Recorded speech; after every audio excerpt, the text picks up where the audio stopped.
I'll just take a moment to also recognize the land and the ground we're on, Tongva land, and they stewarded this land for many generations. So we just take a moment to bring that into our heart of appreciation and also recognition of that long, sordid history. Uh, Thank you, our patron saint Heidi, for managing the parking. I appreciate that. And thank you to all Samantha and Alexis, all the wonderful volunteers and the many hands that kind of make today possible. And I wanted to ask, is there anyone who's new to meditation who's never meditated before? Well, fabulous. Welcome. We're really excited that you're here, and I think it'll be a really fruitful day. So we'll be doing guidance and helping to kind of settle in, and we'll be doing instructions around walking meditation. Hi, Laura. Nice to see you. Um, is there anyone who's new to retreat? This is their first day-long retreat. Christy, that's right. Oh, fabulous. Lovely, lovely, lovely. Um, to be careful not to go on too many tangents, but I was watching this really beautiful documentary last night. It was about monastics, nuns in Korea, and there was this one portion where they were talking about this nun who went to what's called the Gateless Gate, and it's basically they have these rooms where they'll sit and there's a small opening at the door, but the three walls have no windows. And once a day, someone brings a meal and they have a little mat and that's it. And this lady stayed in there for 3 years for her practice. Um, it won't be that painful, don't worry. But but but I remember she said, you know, looking back, I don't know that I could say exactly what I took away from that or something like that. And then she said, but I'm ready to do it again. And she went back for another 3 years. But just watching them practice and seeing all of you and being here, it really is um, such a gift, such a gift. And in those 3 years, I'm sure she was doing concentration practice to some extent, but she was watching the mind, watching the mind. And so at moments today, it may feel like the day is flowing along. At other moments, it may feel like you've been here for days, right? And this is an opportunity to really watch the mind and be curious. That's one of our greatest tools today is curiosity. Oh, it's like this now. And I also just want to take a moment to note that I'm going to be doing a bit of the talking up front and more of the intro, but we're very aware of the balance. And I do want to note, as a white male, we're very aware of that dynamic too, of how we balance our voices out, really, to name that and bring it into the room. So we're going to do a little bit more landing, but before we do that, actually, first I'm going to check in. How's the volume online to our friends? Okay, great. Fabulous. Thank you, Alexis. Um, so to our friends online and to everyone here, we're going to sit for just a couple minutes uh, and land. So I'll invite you to, if closing your eyes is part of your practice, to do that. And to notice how your body is. Does the upper body feel balanced over the lower body?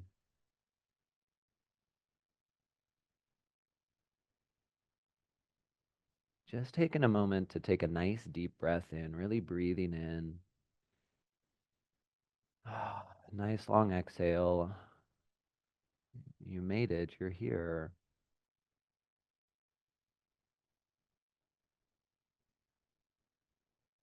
And letting the soft sounds of the heater, as well as this sweet silence,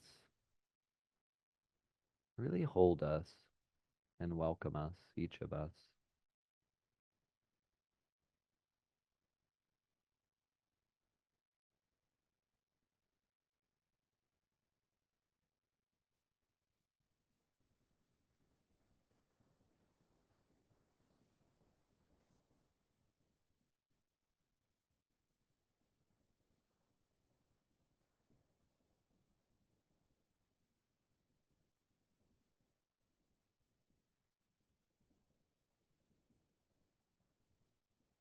And so you have arrived. Nothing else to do today but to be here,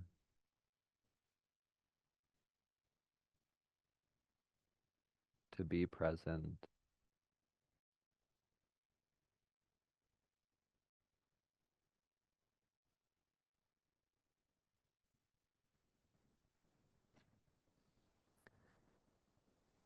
And so a short poem from Albert Rios.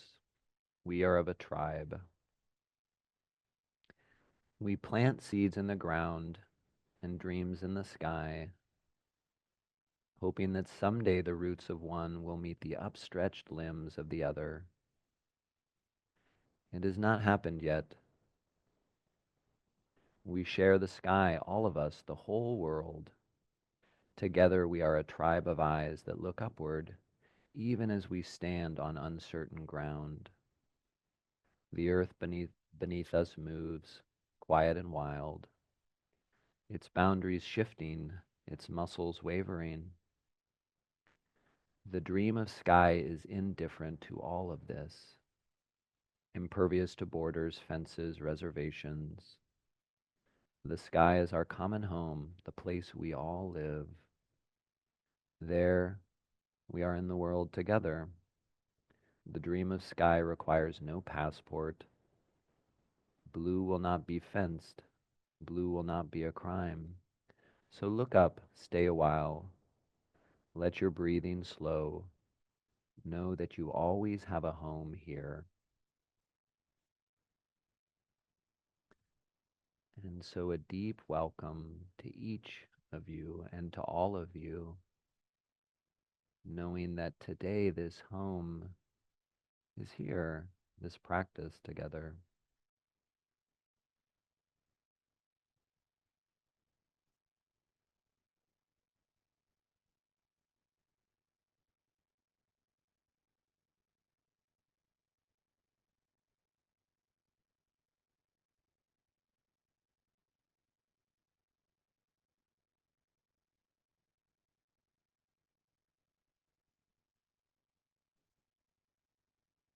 You can open your eyes whenever you're ready.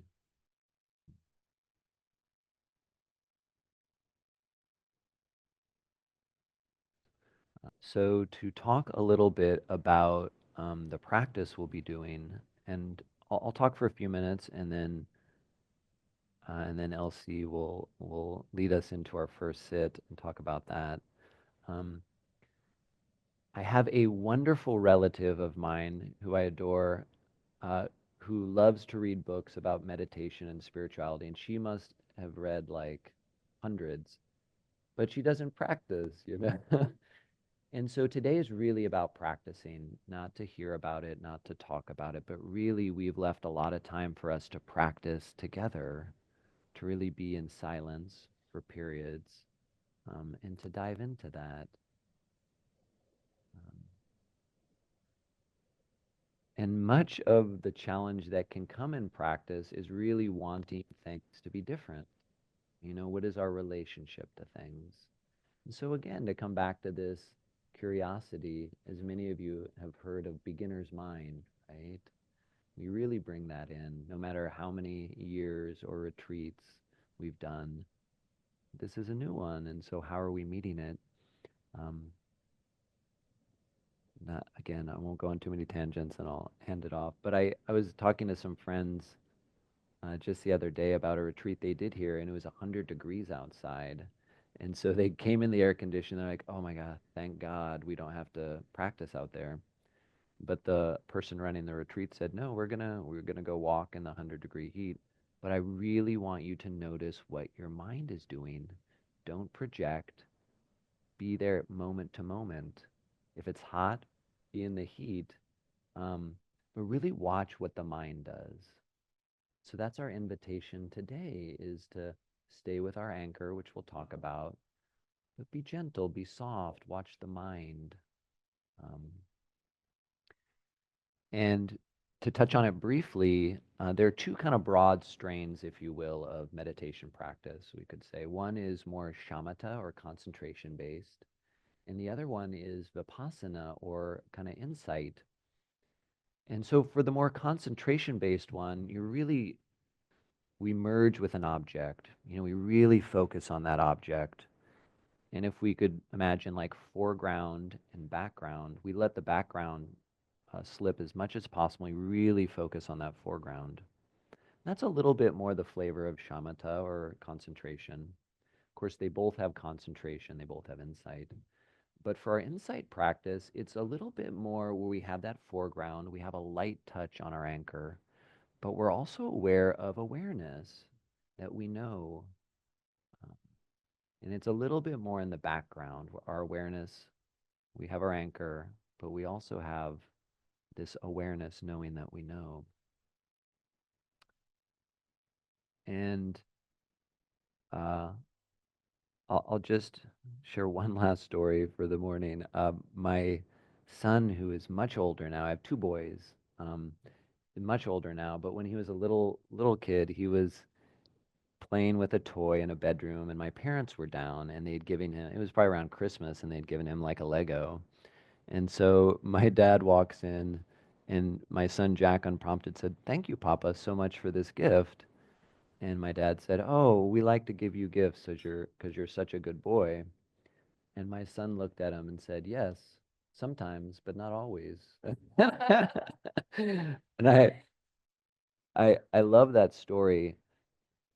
But today we're present sometimes, but not always, right? And that is exactly how it's supposed to be. Be really gentle. We're not meant to be with our anchor every moment. That's our aspiration. But really, we have a light touch, a soft touch with our practice, our anchor. We come back to it. We're curious.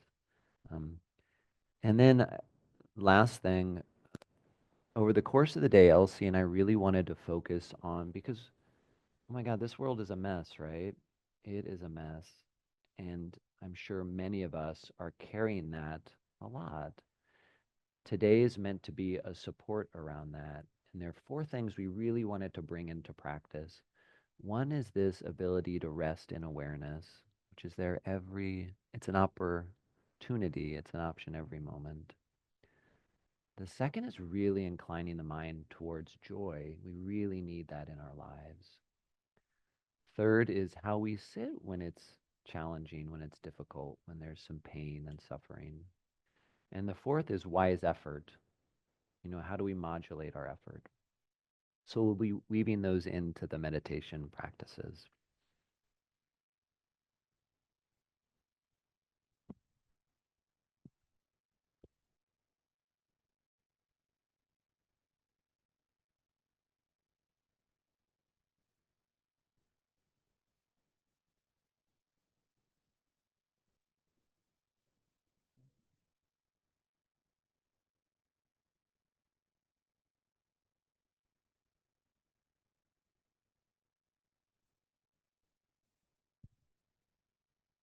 So you can hear me okay with this?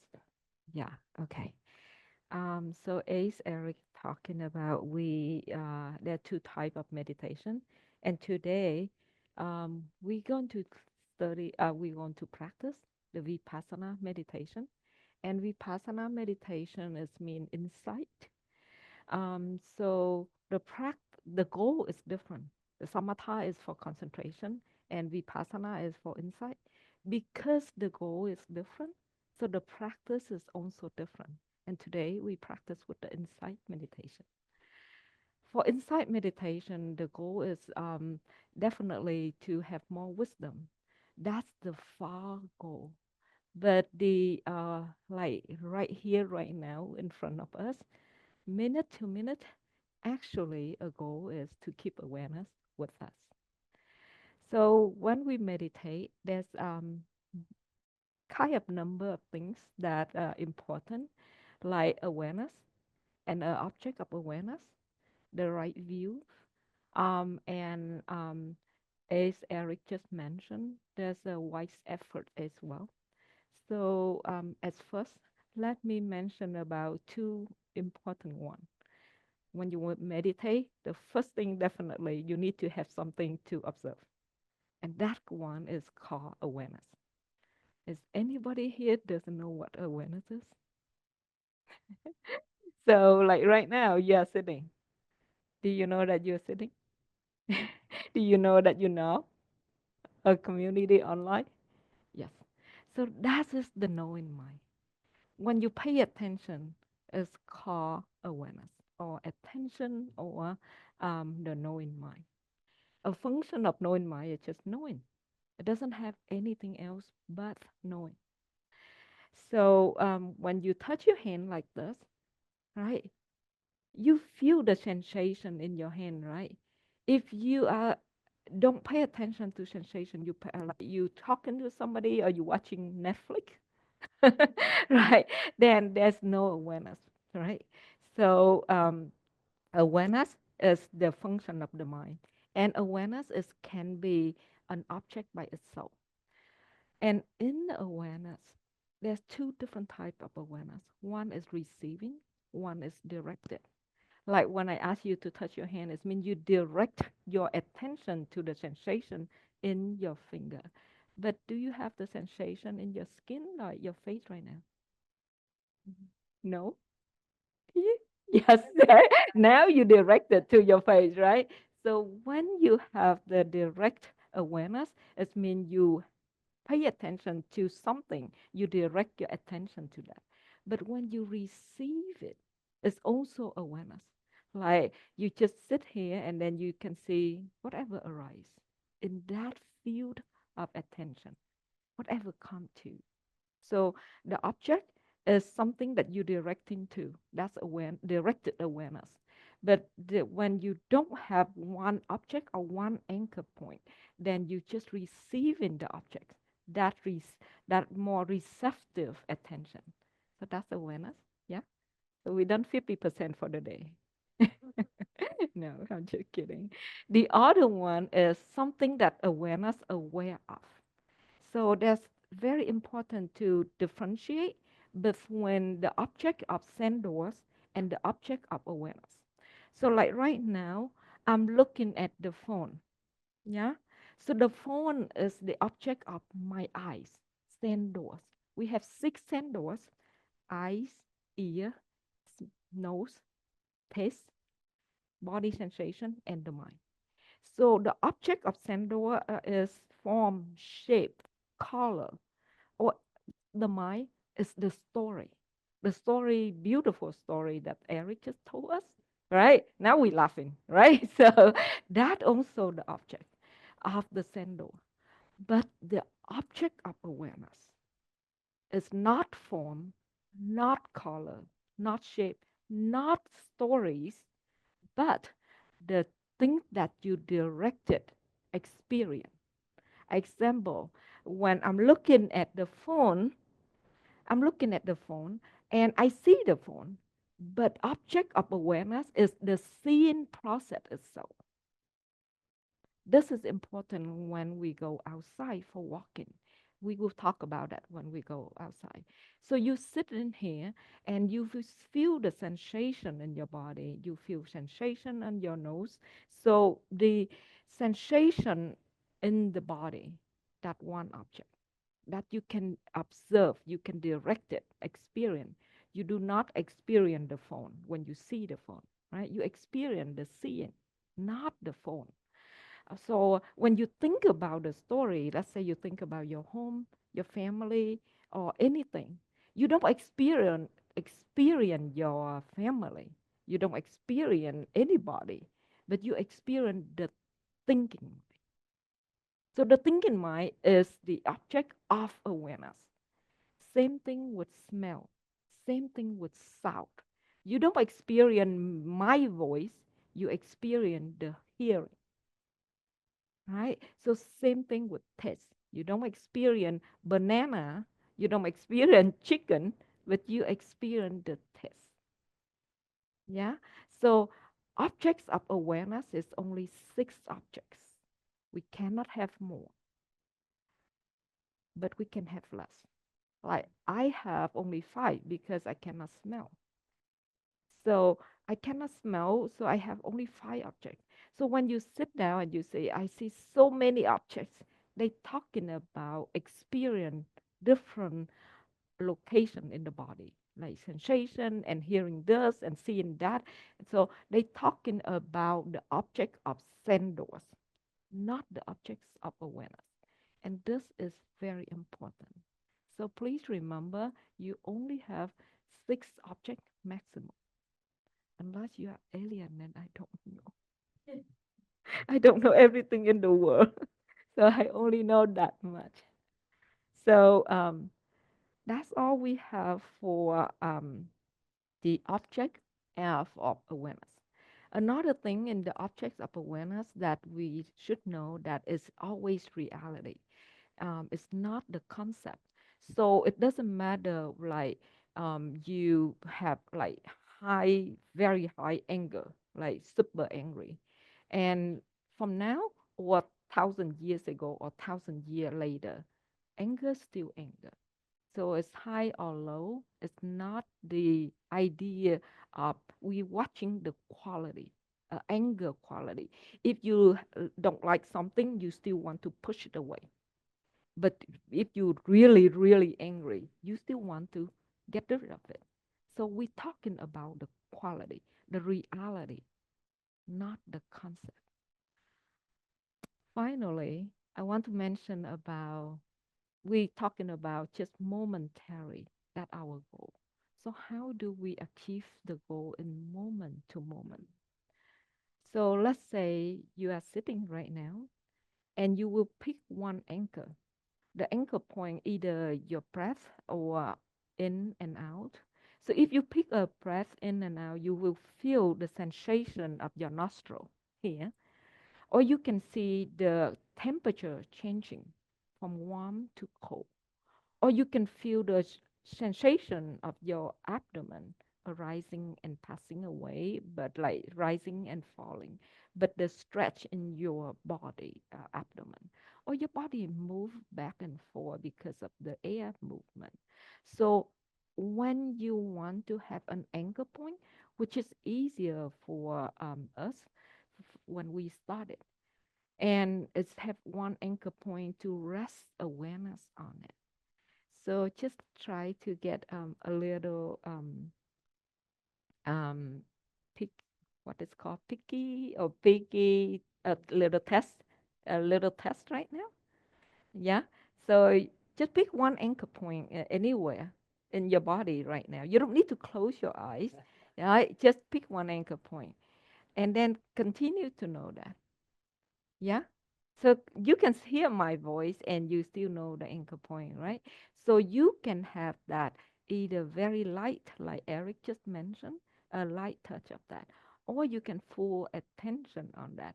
But don't make that as a goal of full attention. Rather, just lightly touching it, lightly touching it. It's just like this thing. When you touching it, it's very light. I knowing the touching, knowing the touching. So go with your anchor point, whatever anchor point you pick. And if you like to pick the anchor point at the south, so you know that you're in present moment, then you can see the sound is come in and come out. And then in between, that is silent, the sound of silence. And then there's more louder. So arising and passing away from the sound. Yeah. So with awareness, we have to direct it and receive it. With objects, we have an anchor point. It can be one anchor point or it can be multiple anchor points. So it depends on your condition, moment to moment. You don't have to pick like, oh, I want to do this, and you have to keep in that. No, you don't have to. You know your condition. Right now, that's supported, go with that. But if it doesn't support it, step back. Just receiving it. I remember when I was a kid and I came to the temple and I think I was like 6 or 7, and the monk gave us a bottle of juice, and he said that just 6 years old we just don't want to run around, right? So ask the 6 years old kid, sit down and cross your leg and be quiet. No way. So the monk gave each of us a bottle of orange juice, And he shook it and then he put it down. And he said that, okay, now sit down just like that bottle. Let everything is settle down. You don't need to do anything. Just imagine you are a bottle of orange juice. Let it settle down. And it works. So I don't know if it works for you or not, but that's the idea. Just sit there and then receive it. We don't have a phone. We don't have family around. We don't have anything. But turn inward and know what's going on, what arises. Yeah, that's all I have for a short introduction with Vipassana practice. And it's time for a little break. If anybody need to go to a toilet, please go ahead and do it. And if you don't need to go to the toilet, you can just stand up and stretch your body before we sit down for 30 minutes sitting. Thank you.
You can close your eyes or open your eyes.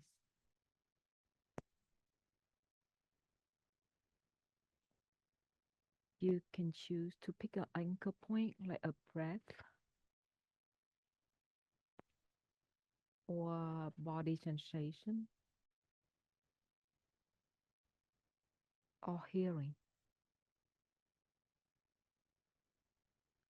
If you're picking a breath, you can feel the warm and cold temperature that changing at the nostril. or you can feel the movement of air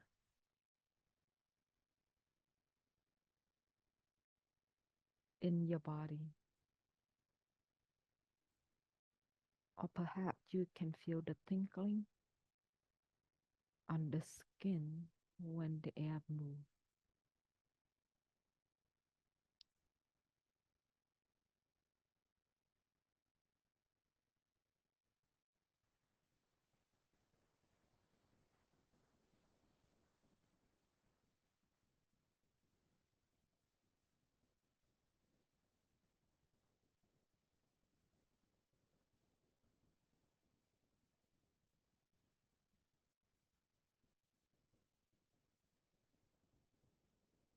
Right now, it's just like this. Keep it simple, gentle, and one moment at a time. Just knowing this.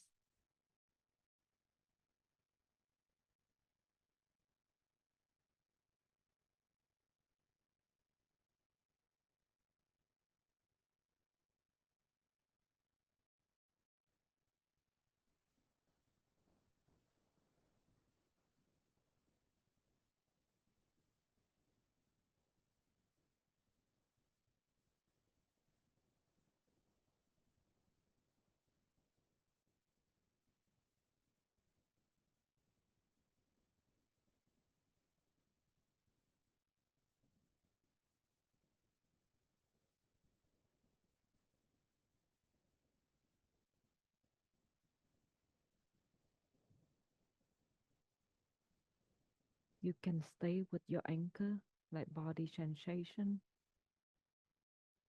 one location or multiple one.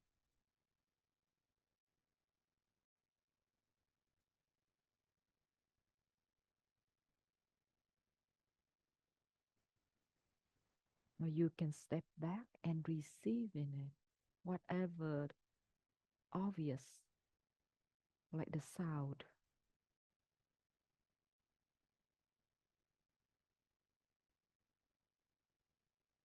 a thought, a feeling,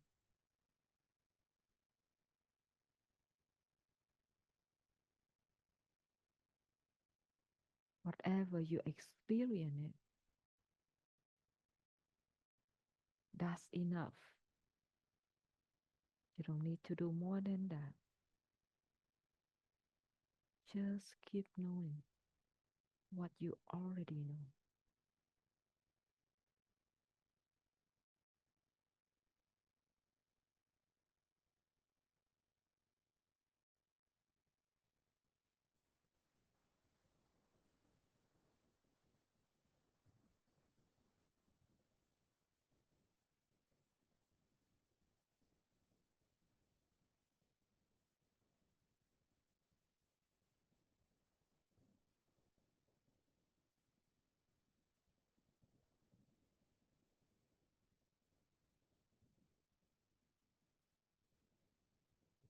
Allow the body and the mind to settle, to rest, relax, and just be it that way. Simple knowing what is here, what available, what can be known.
When the body and the mind think, you can check in how do you feel when awareness is here. This moment of awakening,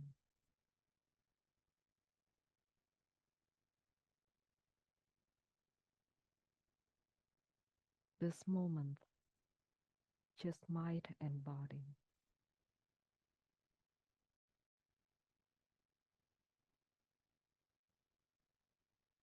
this moment, welcoming the nature of sound, sensation, temperature,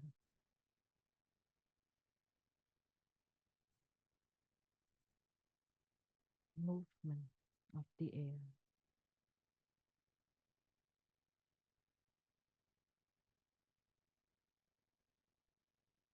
Just awareness and the objects of awareness.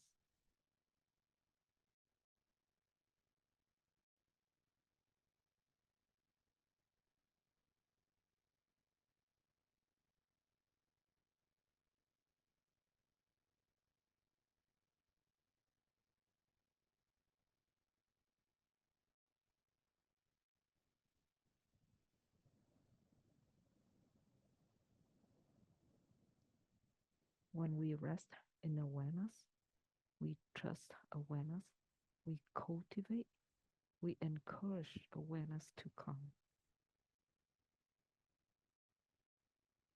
So relax and receive.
Thank you for sitting with us.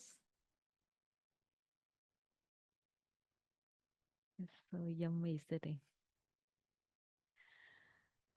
So it's time for another 30 minutes of practice, but in form of walking.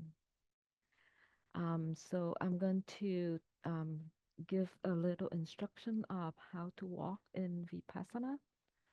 The first one, there's two ways to doing this.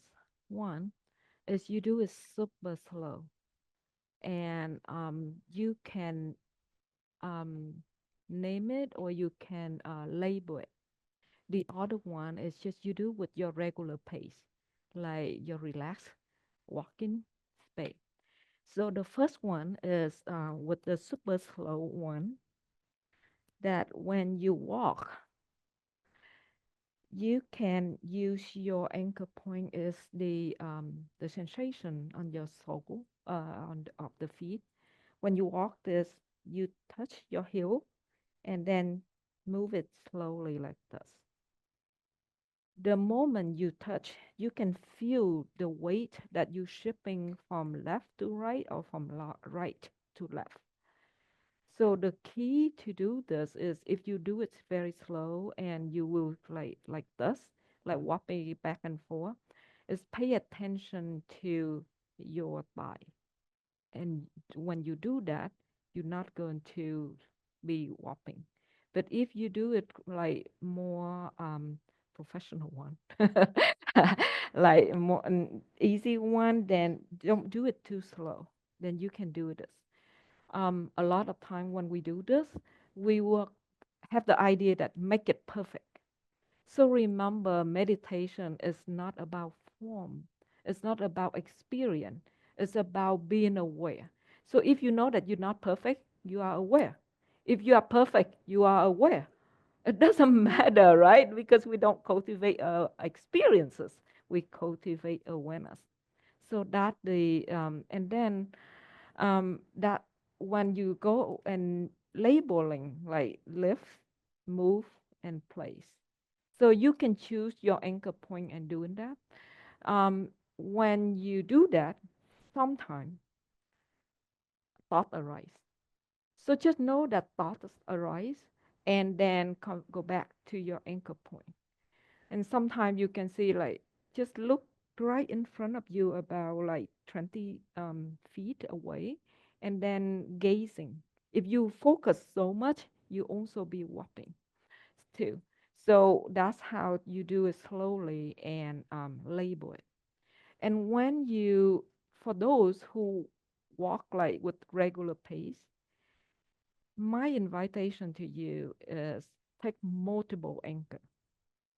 When you take multiple anchor like seeing, hearing, smelling, and body sensation. So you keep walking and know like that. You also feel like you are labeling too.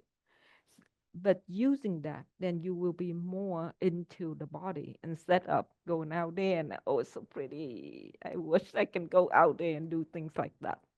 So multiple anchor point like that, then you can keep the mind being with the body, mind and body in one. Sometime when you go like that, you will feel because you walk, so you will have regular pace. It's a condition for thoughts to arise as well. So when thoughts arise, you can see that, oh, thoughts arise. Check the feeling. How do you feel? Because you walk with the regular pace. That's how you walk at home too, right? And thoughts arise more often when you walk. You give the regular condition. It's give the regular way of you feel come up. So check the feeling. Doing that, you will see that the process of my mental process, thought arise, feeling like this. And then go back with your multiple anchor.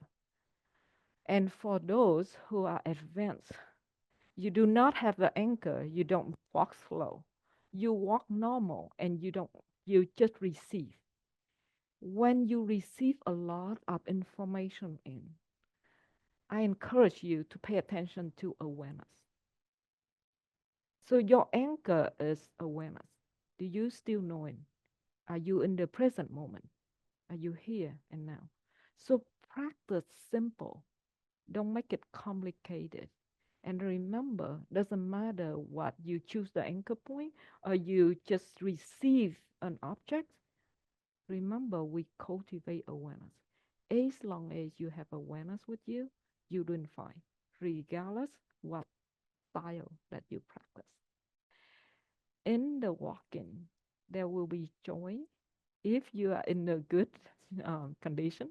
And there might be some difficulty, like some of you have a lot of thoughts, so the momentum of thinking is a lot and agitated. And those things, just for now, that just notice thoughts arise and then go back to your anchor point. Eric will talk more about how to navigate the difficult experience later, but for now, just notice them. The key is when you have a difficult experiences, more likely our tendency is push it away or suppressing it. So the key is knowing the urge or the motivation to push it away or to suppressing it. Just knowing that one thing to do that, and then just let it be. See that as a little girl or little boy that or little puppy that they really difficult today. So you invite them to sit there and you sit there with them. You don't need to say anything. You don't need to teach anything. You don't need to do anything. But I'm here with you. That's all. Any question? Easy, right? Enjoy your walk. Come back at 11, please. Thank you.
Welcome back, everyone.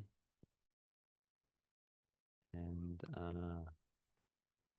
while some of us are mindfully waiting to use the bathroom, I'll do just a little bit of very light guidance, and we'll kind of come back to our seats, our cushions, our chairs.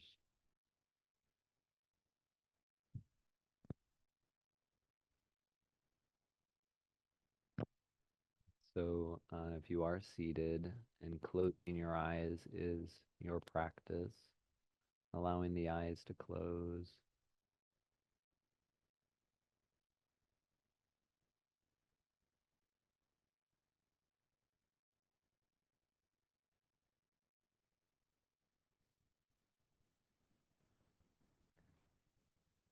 allowing the body to find its comfortable posture, and seeing what that is for this sit.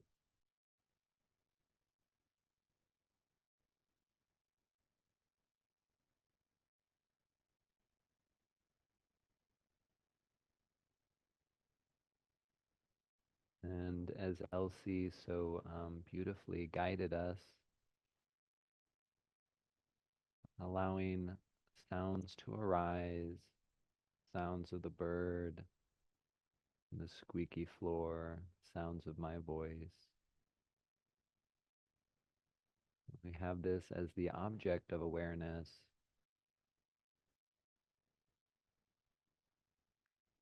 but also awareness resting on this light noticing of awareness.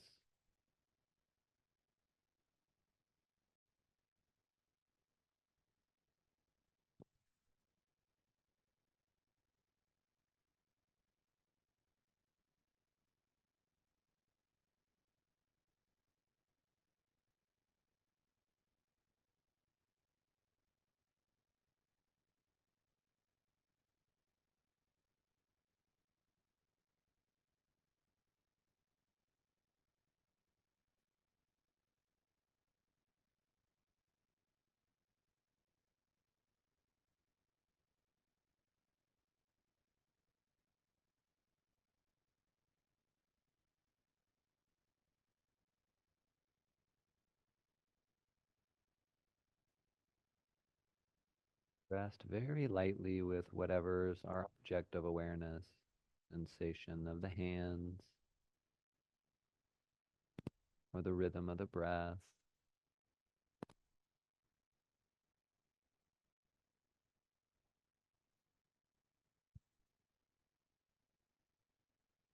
And perhaps too, we notice its fluid nature, always changing, and awareness flowing fluid with it.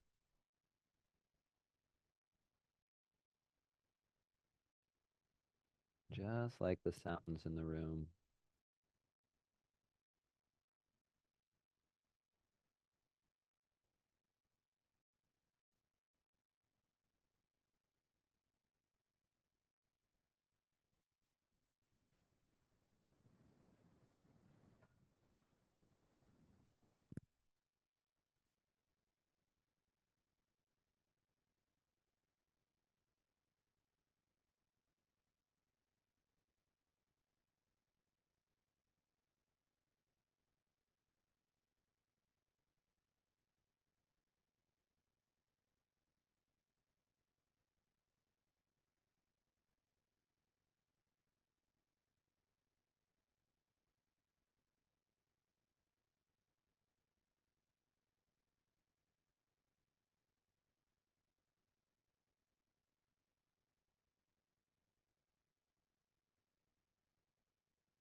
As one teacher says, letting the body rest on the cushion letting the mind rest in the body, and letting the heart, chitta, rest in awareness.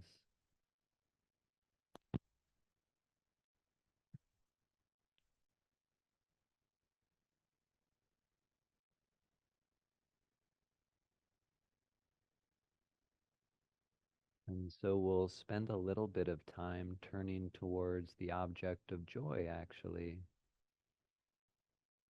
and we'll cultivate some of this heart quality of inclining the mind, inclining awareness towards joy, towards contentment, towards ease. Brother David Dindal Rost, he says something like, we think that happiness will bring us gratitude, but we're mistaken. It's actually gratitude and inclining the mind to gratitude that brings us happiness.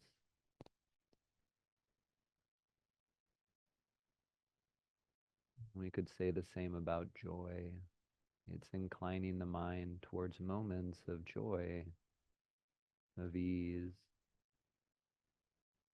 that these bring us happiness, contentment.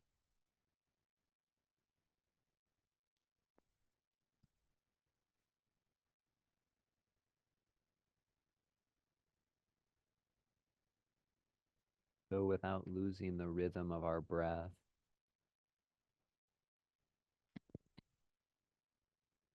to some extent resting in awareness,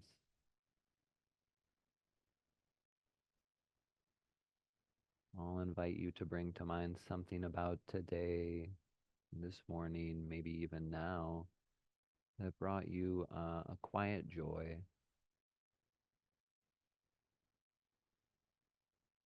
Perhaps the sun on your skin,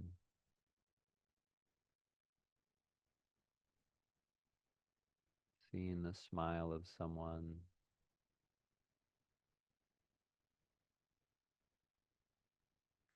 or perhaps this gift of sitting in stillness, sitting together.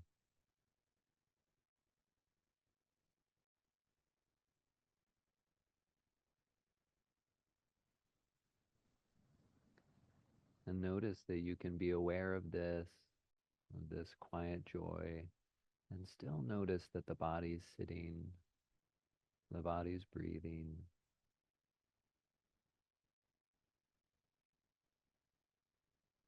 But really breathe in this experience of joy that you had.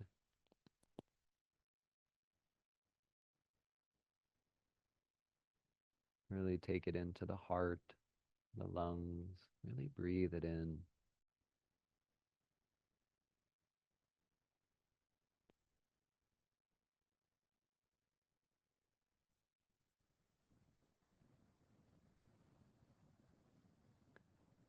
And as we're aware of the body sitting, breathing,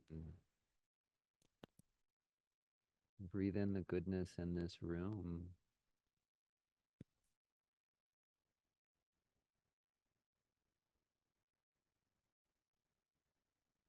The goodness of the intention and the gratitude we shared this morning, perhaps.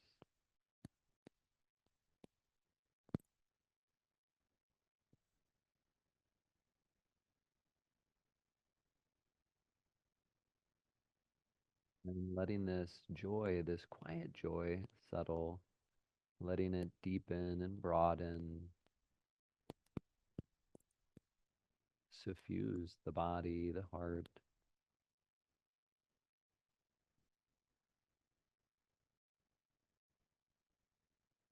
All the while the body breathes, the mic crackles, and life unfolds, right?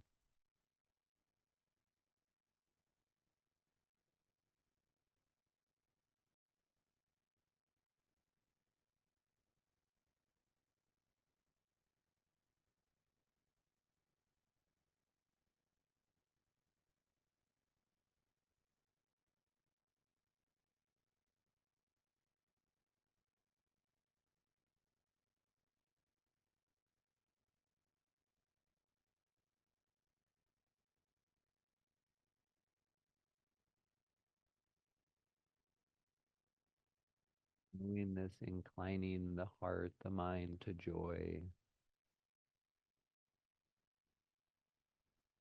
it actually impacts the world, impacts our world and the world of others.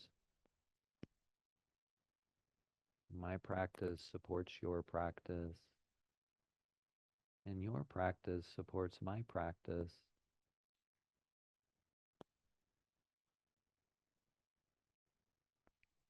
We're in this field of awareness together.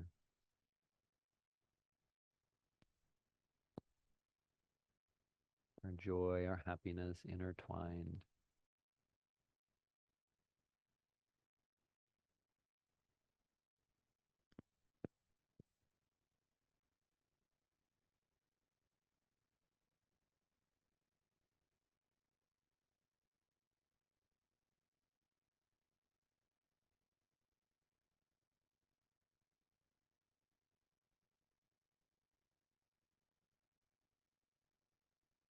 Third, that deep breathing is the nervous system's love language.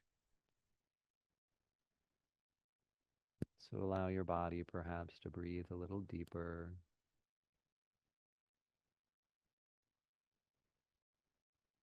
and really notice the nourishment, this actual quiet joy that comes from the body breathing and being in its own natural rhythm.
If it's helpful, you can almost imagine the breath as a massage to the body. The body expands with the in-breath, allowing the muscles, the rib cage to expand, and the body softens and releases with the out-breath.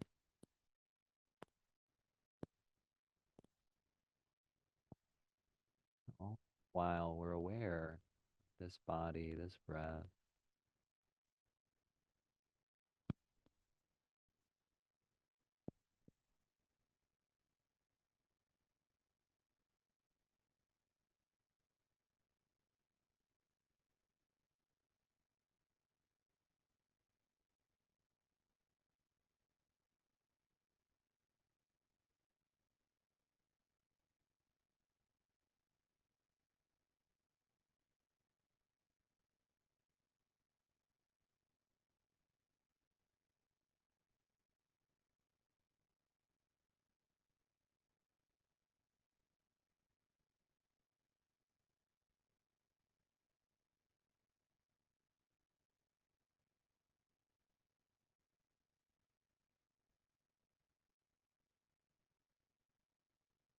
so as we sit, as we practice,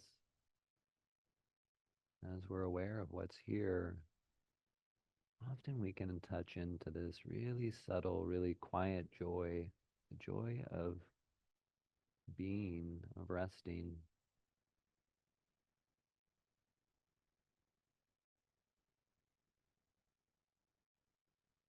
And the Buddha described this as abundant, exalted, immeasurable. The more we feed it,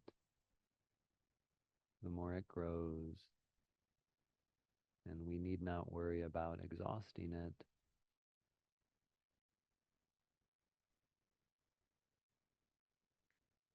And so continuing with our practice, but really inclining towards this flavor of joy, towards ease,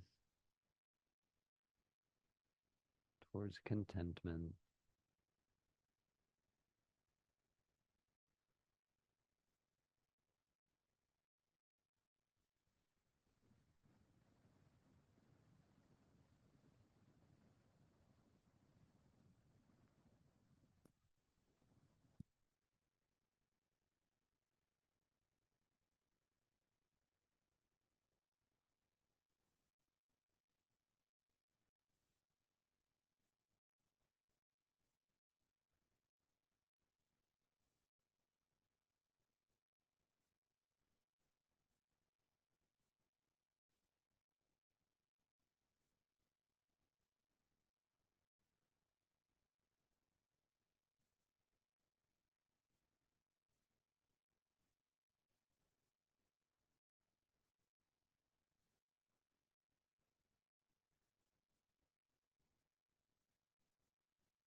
And so I'd like to spend just a few moments, a few minutes talking about mindful eating and our lunch period.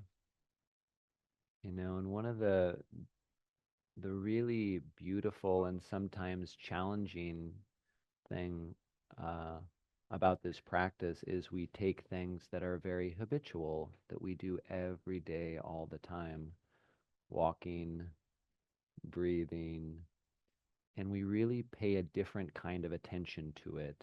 Um, and so we carry this, and the beautiful thing is that the object, I think as Elsie said earlier, the object of mindfulness is not the important piece, what we're paying attention to. It's the quality of our awareness, um, and that we're aware of that. So the invitation with eating is to carry the practice forward in this way. Um, and a few very basic, maybe helpful hints are: one, you probably need to eat about half of what you would normally eat for lunch. Otherwise, you'll come back and experience what is called the poor person's nirvana, because you'll be in and out of sleep and nirvana. So you don't need to eat quite as much. Another helpful hint is to, so often as we move through life so quickly, we don't pause, the sacred pause. And so after the invitation is after every bite you put into your mouth, chew, swallow, and pause before you take the next bite. And really, there are what are called Dharma doorways in this practice, practices that really open up the teachings to you. And maybe the teachings, we could say in a vast sense, are impermanence, unreliability or dukkha, and then also not self. So these are three basic underlying teachings. And eating really shows us all of this, the impermanence of flavor, how there's something so pleasant, perhaps, so poignant, and it passes. We notice how it passes. Also, we don't create this, right? Look really closely. We don't create the flavors in our mouth, we experience them. It's not this conceit of me creating these flavors. Um, And then, lastly, it passes. It's something that's so tasty and so beautiful, a piece of chocolate or a bite of apple. It passes, and there's a unreliability in that. So really, do whatever you want. You can shovel it in, but but the invitation is to slow down, right? Have to take time, eat, and then also to see what your body needs after that. If you come back in here, we ask that you either sit or lay down. If people are doing yoga in here and stretching, it can be a little distracting, but you can do that out on the patios, or maybe going for a walk. But remembering to carry the practice with you.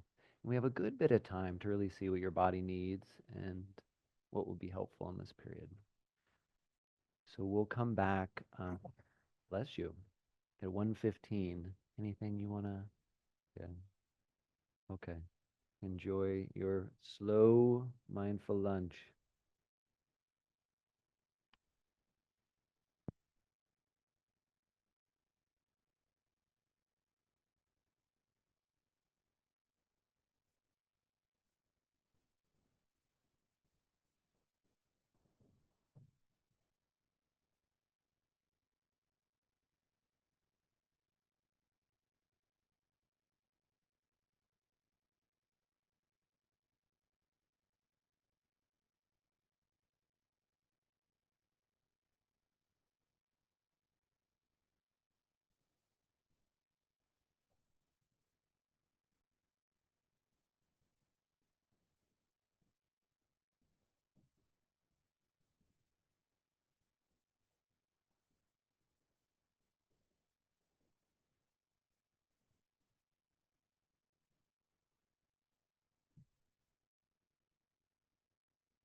So, welcome back, everyone.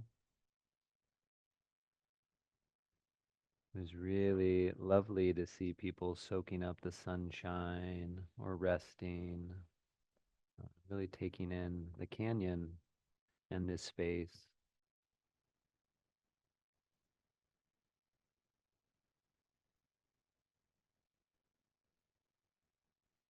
And so we'll continue our practice together. We'll sit for about 30 minutes or so.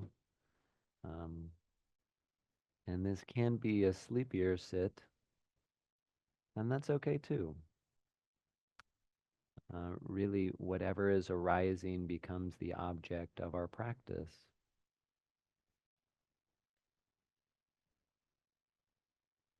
And so, if you have not already, finding your good seat, your posture, closing your eyes if that's helpful,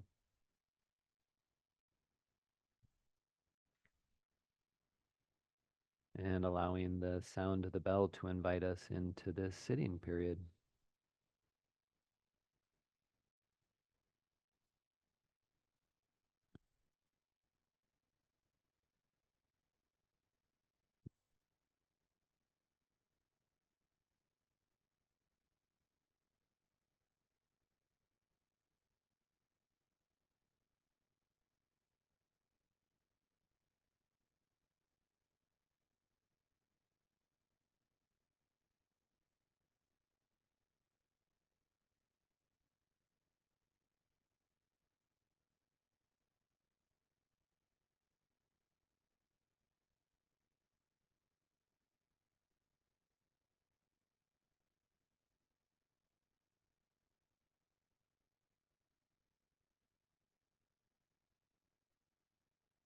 So, taking a moment to feel your body grounded, your touch points to the earth, sit bones and knees.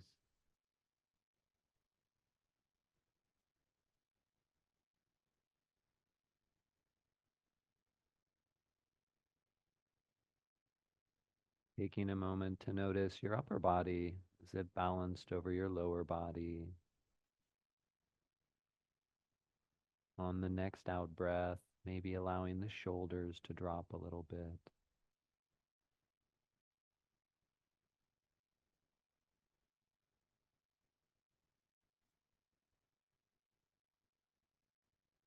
And perhaps one of our most important instructions for the entire day, just relax. Nothing to accomplish, nothing to gain today. Really, this moment and connecting to it is why we're here, is the heart of this practice, is being awake, aware,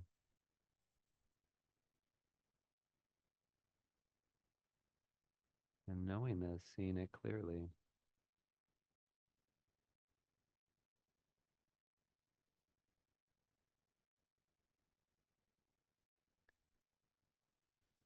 So I'll invite you to notice the movement of your lungs right there at the sternum, the heart space.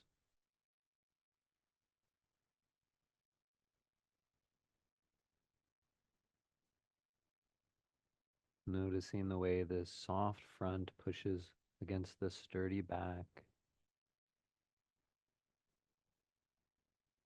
As we breathe in and then returns home as you breathe out.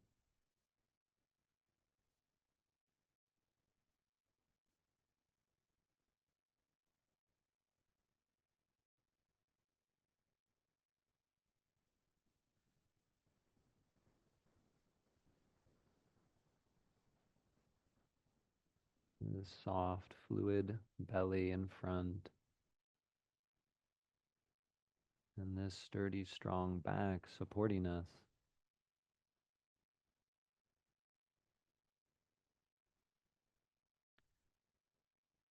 As one of my friends likes to say, we feel the movement of the breath against the stillness of the body.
Feeling the gentle rhythm of the breath against the stillness of the body.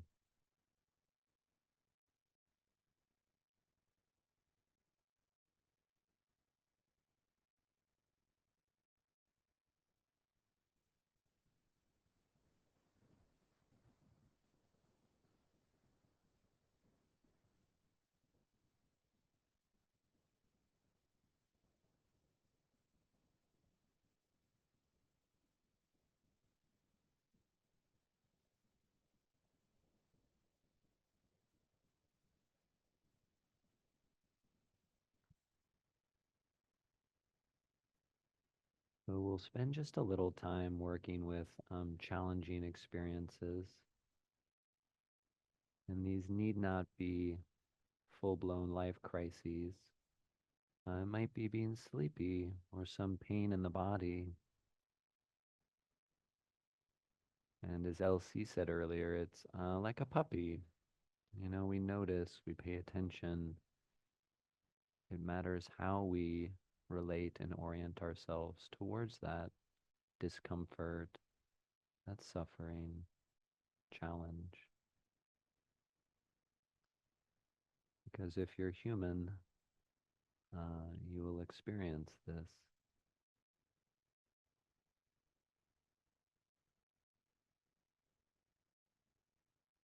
And so taking a moment to bring to mind, to bring to heart some aspect of your life that maybe is a little challenging, or maybe some experience right now in this moment physically.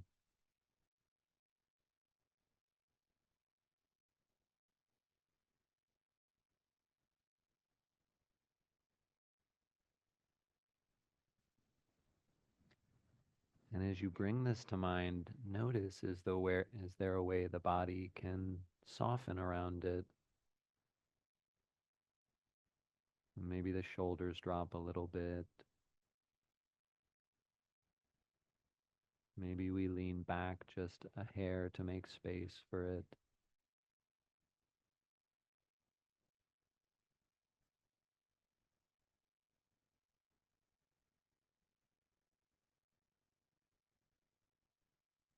Maybe the shoulders pull back so the heart is just a little more open to what's here.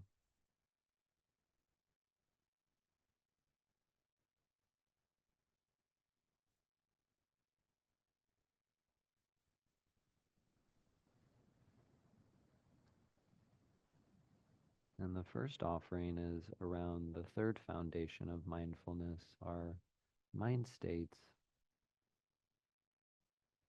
And so we meet this experience and we offer some compassion, some kindness.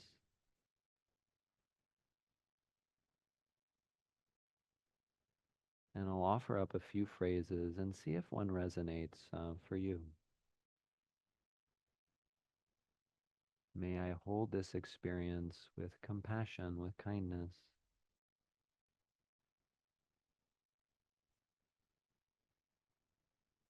May I be held in compassion and kindness.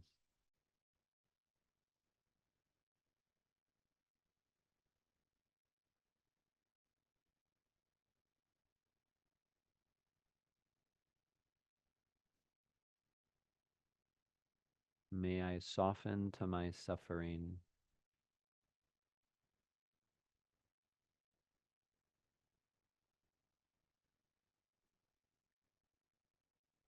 May I meet this just as I meet the other changing pieces of my life, the breath, the body. May I meet this with a compassionate heart.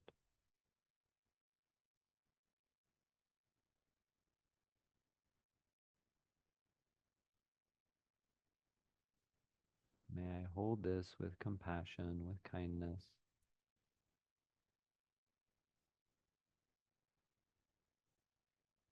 May I be held in compassion and kindness.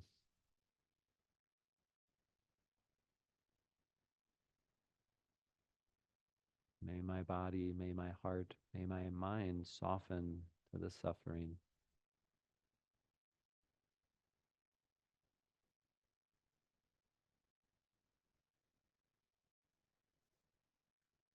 May I meet this too with a kind, compassionate heart, just as I meet other changing aspects of my life.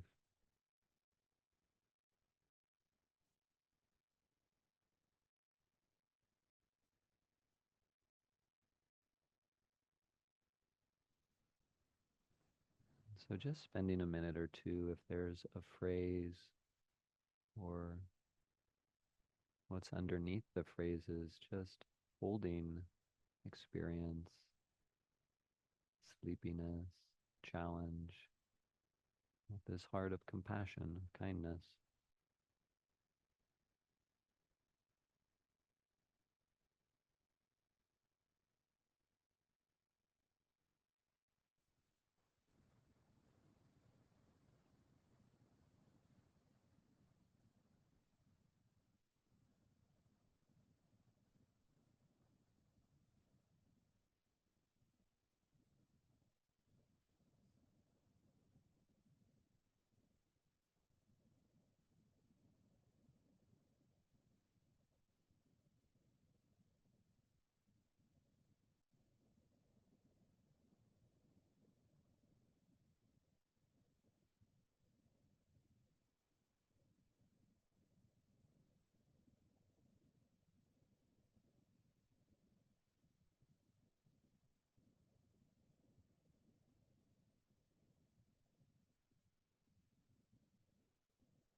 And so sometimes using a phrase like this as we name, as we see the suffering in our lives is helpful. And then other times we need to drop further down into the body below the words. And so we'll do a little bit of a soft belly meditation, similar to Stephen Levine's soft belly practice.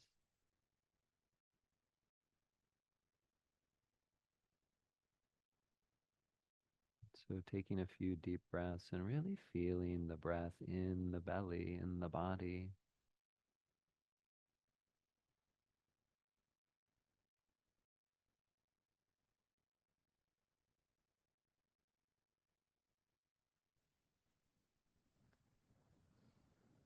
Feel the body expanding and contracting.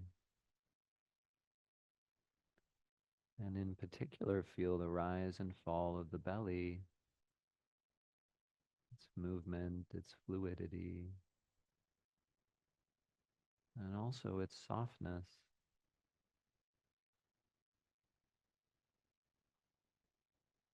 How it can receive the breath, and how it can also let go when the time is right.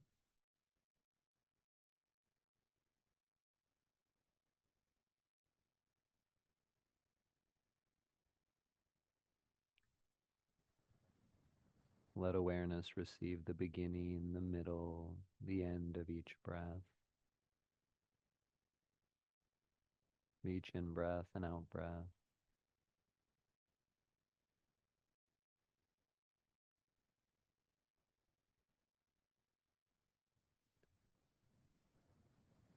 Notice the constantly changing flow of sensation, this movement which is life in our body.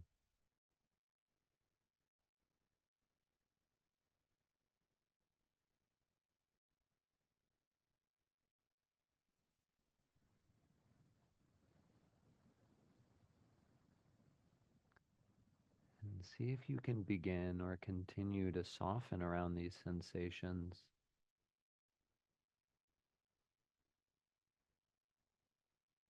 The soft belly, the epicenter of the breath. And as we soften here, it spreads to the rest of our body, softening, flowing.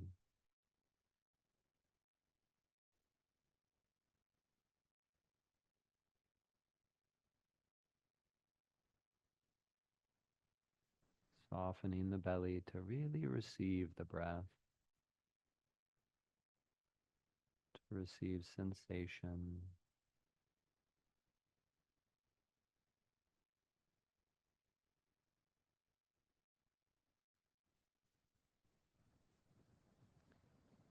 Softening these muscles of the belly that for some have been so tight for so long, have held so much.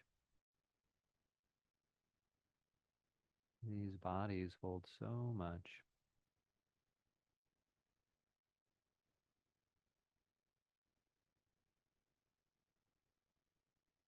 but levels and levels of softening.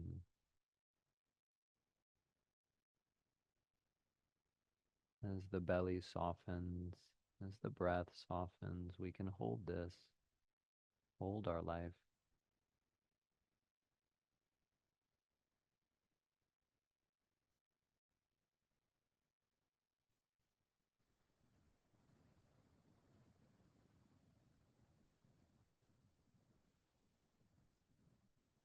Letting go into this softness.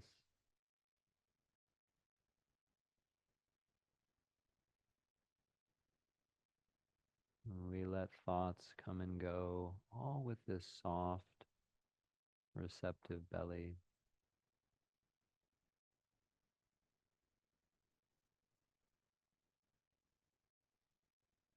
We allow pain and fear and challenge to be felt, to be met with this soft belly.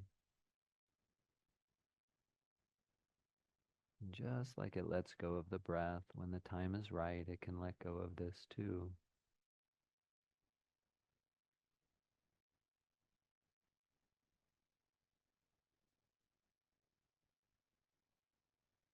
Allowing whatever arises to float like bubbles in this soft belly.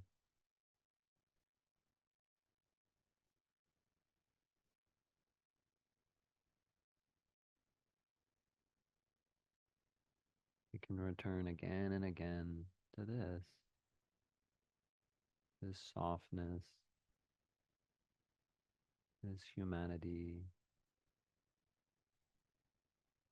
this love that's found right there in the flow of the breath.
So we have some time for question and response.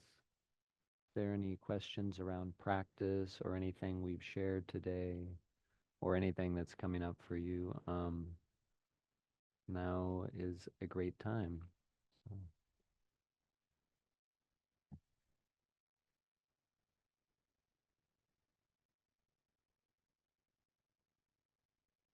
Hold on one second. Let me ask if do we need to have a microphone so people online can hear us? questions. Okay, Alexis is already left.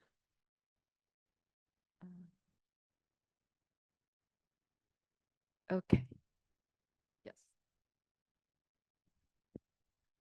Sorry, hold on, Christy. For those online, if you have any questions, feel free to raise your hand on the little button or physically, and we'll keep an eye out for your questions as well. Yes.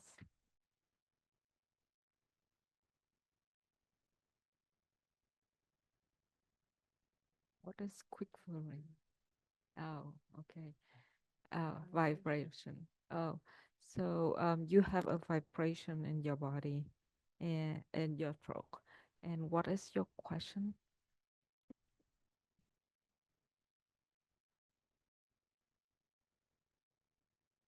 I saw a couple of head noggin. Yes, I guess it's normal. Sometimes we experience a lot of different things that we don't normally feel when we not meditate because our life is so busy. And so when we sit down and then listen to our body and then we start to recognize things very weird. Like sometimes I feel like things that keep crawling in my face or like something and yes, yes.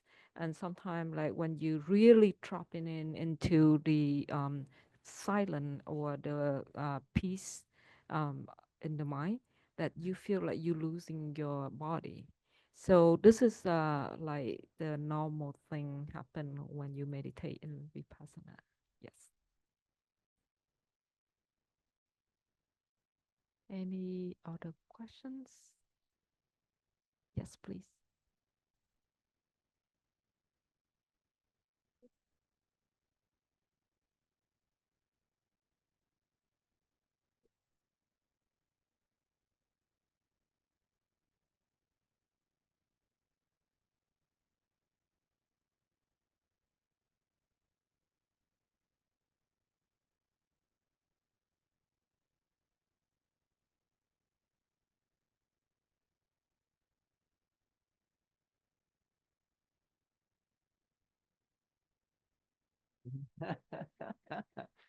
So the question was, when we notice that kind of sleepy state where we're kind of uh, almost in and out of sleep, we're kind of right there. There's some awareness, but it's very kind of ephemeral. Yeah, time doesn't exist. Yeah. Um, so, uh, you know, what comes up for me is that often that's actually a really nice space to be if we can not resist it. What usually happens is if we can kind of just, it's almost like we're outside a lake and we have our toe in the lake, we're just a little bit awake. And there's a difference, I think, between when our body really needs to sleep and when our mind is groggy, right? And knowing the difference. Because sometimes I'll sit and it's like, oh wow, I just actually need to take a nap. So I lay on the floor. But there's often when the mind actually slows down and it gets very I forget which, it's sloth or torpor, but it's mental grogginess. And if it's mental grogginess, then we try not to resist it. And I almost imagine myself like, oh, this is really lovely. I'm on a bed. I can let my body, my mind, my heart relax. And what usually happens is if we can keep that light touch with it for a little, like maybe 5 minutes, maybe 10 minutes, there'll be a moment when we see really clearly our body, our experience. Um, but I think part of it is noticing our relationship with it, the quality and making that, okay, instead of the sleepiness or the breath, I'm actually going to notice my relationship with it, and that's going to be the object of my meditation. Playing around with it in that way. Um,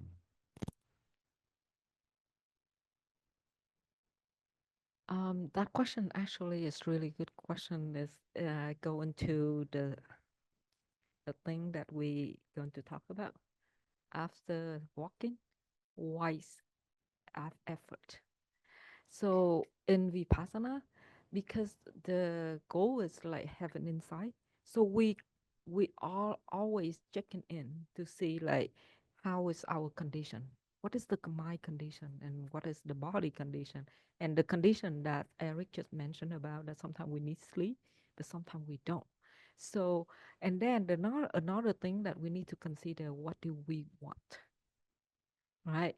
Let's say you want to learn about sleepy mind, you need to allow yourself to fall asleep in order to understand or to learn about it. Just like you want to learn about a creature in the forest, you need to let that things be there so you can see it, you can observe it.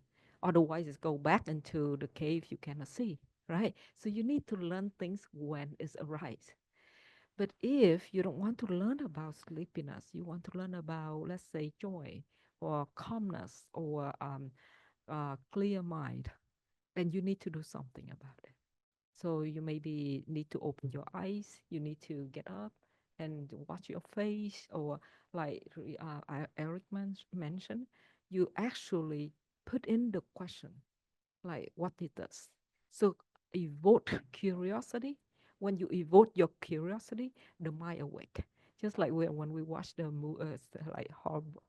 like horrible movie, right? You don't fall, yeah, like ghost and like killing and stuff like that. You don't fall asleep, right? So that's how the mind. So you learn about the mind. You learn about the relationship.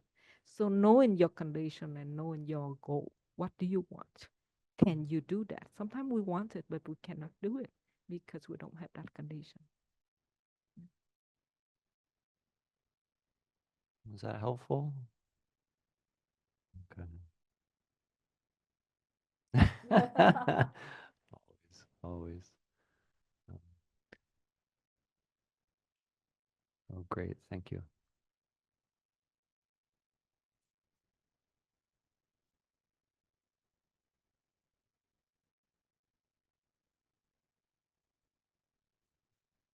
So,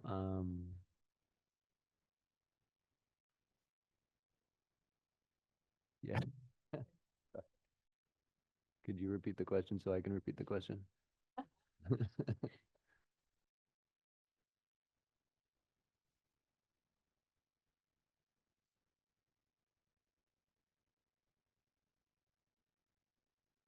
So the question is, could you give some examples of words that describe the quality of awareness?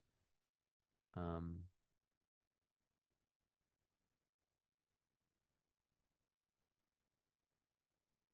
wow, that's a really interesting question. And I think this is, I'm going to preface it with, this is where sometimes language falls short, right? Words. Um, the words that came to me were resting, soft, steady, connected. I think what those things point to. Um,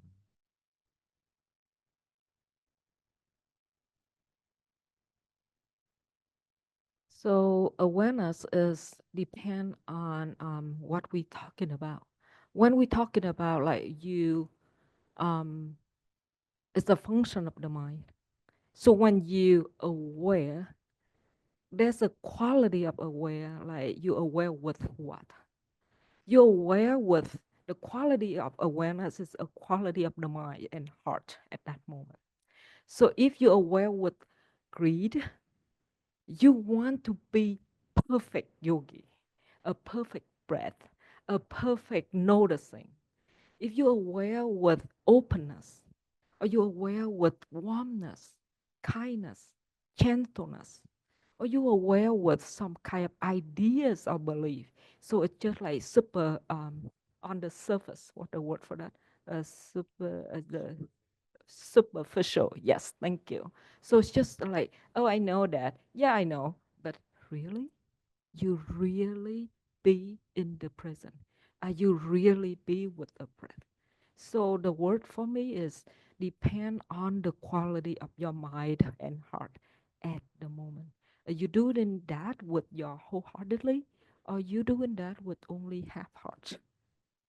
So open, gentle, kind, and wholeheartedly, or greed, aversion, belief, and superficial. So that's coming to mind. Thank you.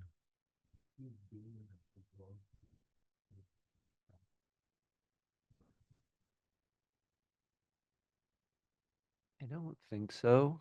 Uh, it reminds me of that book Flow, right? That talks about, yeah. Um, no problem. Um, I think that actually points more, I think, to wise effort and how we're balancing, you know. It reminds me of in our practice, there, the awakening. Oh, and the question was, could we describe awareness as being in the zone? Sorry. Um, but being in the zone, I think, is balancing. We have enlivening factors, concentration, inquiry, investigation. We have calming factors, concentration, equanimity. And so are we balancing those? It almost sounds to me like that's more like wise effort, and awareness is more of a neutral, you know, it doesn't have that, you know, or it can be. It kind of reflects, as you were saying, what's there. But, Think it's right because just like Eric said, it's just that all of that is a factor. So the awareness is neutral. It's a function of the mind. So the quality of awareness is the quality of the mind. So the zone is the state of the mind. It's not the quality of the mind. So you in the zone is mean the state of the mind in the like calmness zone or like concentrated zone. So that is more like the state of the mind. Yeah.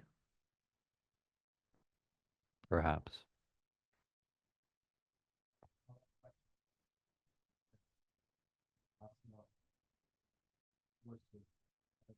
Mhm.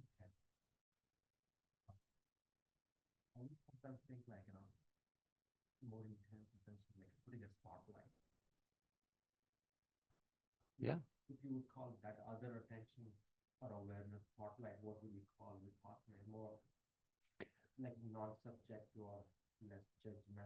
I sorry, were you?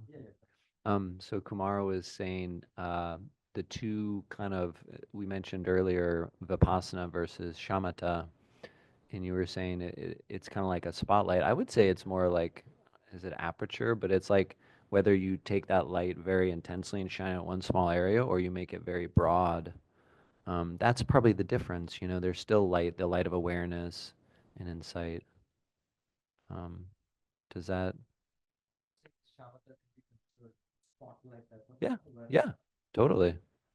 Absolutely. Yeah. It's very much more, usually more precise in terms of an object and staying with that object. So, um, maybe one more question. Yeah.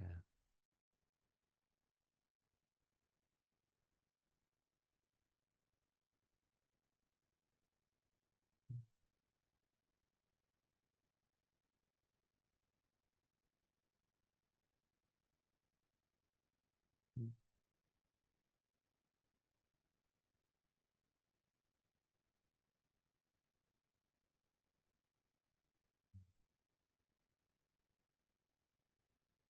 It's yes and no. The meditation teachers always say that to be safe. Just kidding. The question is, what the question again? The memory. Yes. Is Vipassana create memory list? So actually, it's depend. Let's say you practice with You really concentrate on moment and moment, and you just knowing like the touching. Let's say that, or you just like try to just be in a second and second. At so at that point, your mind is not like just zoom in into what you're doing, even though you not close your eyes. You're just doing things, right? So you don't remember anything. And at that moment, it's more likely you concentrated practice, even though it's not like you sit and being still. But your mind is only pay attention to one object alone. And yes, you don't remember anything.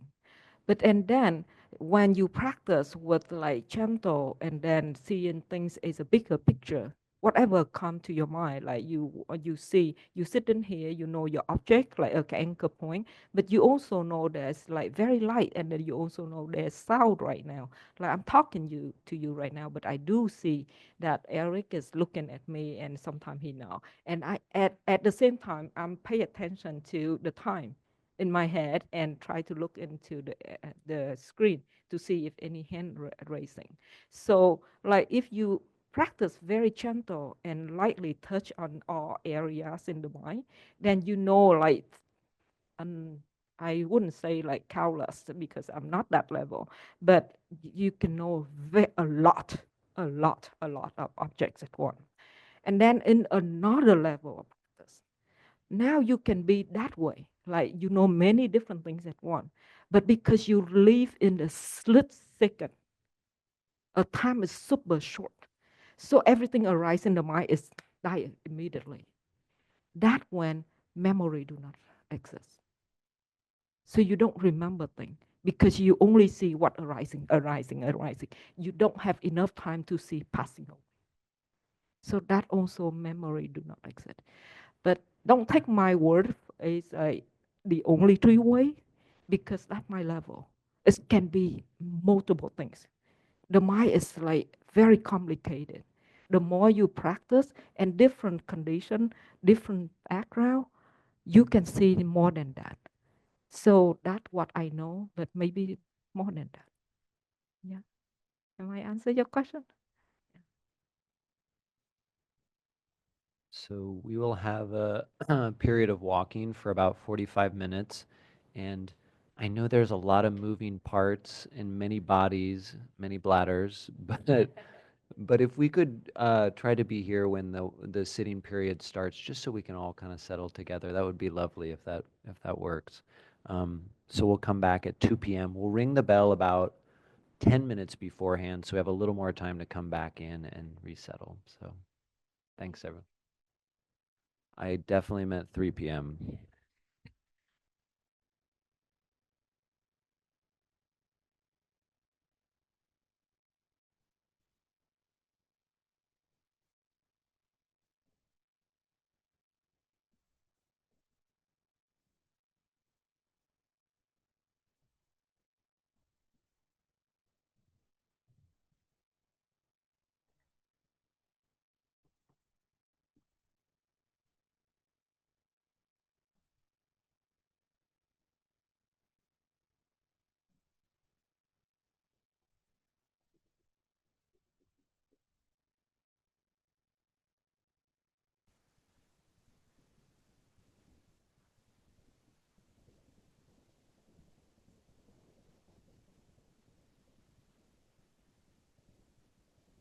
When we meditate, it's very important that we know how much effort or what type of effort that we are using.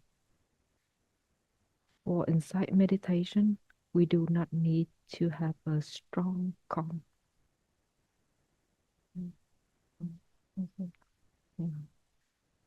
we do not need to use concentration strongly. We do not need to focus. Rather, we use a relaxed and gentle effort. So if you know that you are sitting right now, then you are already aware. And that's much effort you need to have awareness.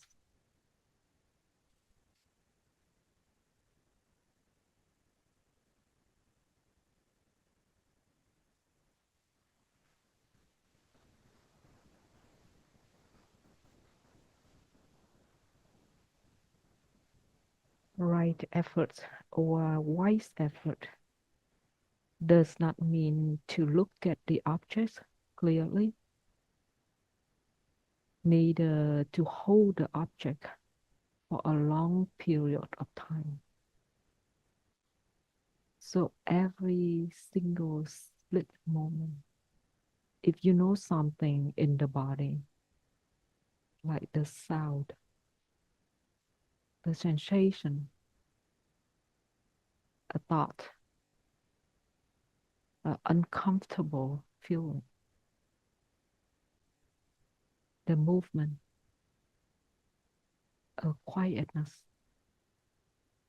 just that much effort to know that, and it's enough.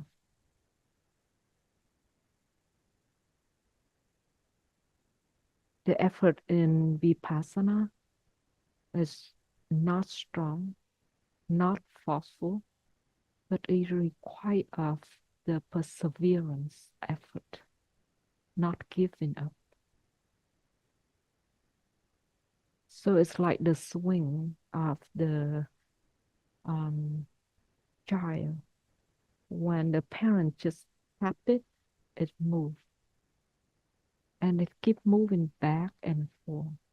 It's awareness. You know in the breath, you know in the sensation, you know it, and then you forget about it. That when you remind yourself one more time, am I aware? And you do that again.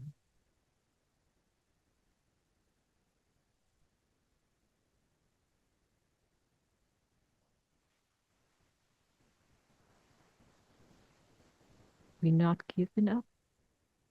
We're willing to come back, to remind ourselves to be in the present moment. But we keep doing that. It's like boiling water. You don't turn off and turn on. You keep boiling until it's 100 degrees. It's okay to forget, to be forgetful. It's okay to get lost in thought. So keep doing that until you gain momentum, and it will do it by itself, like a snowball, moment by moment. You don't need to be aware a whole hour. You don't even need to be aware of a whole minute. Just a second. Knowing something in the body, in the mind. 1 second. And let go.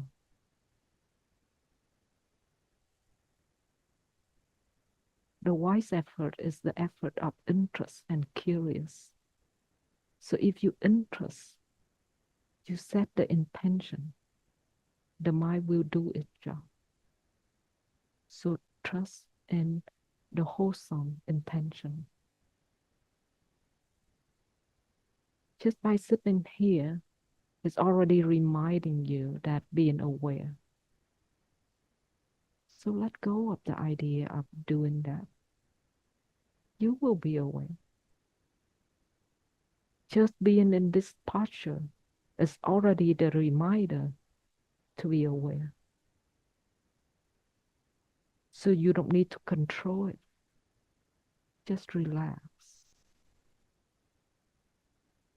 and observe how the body doing its job, how the mind doing its job.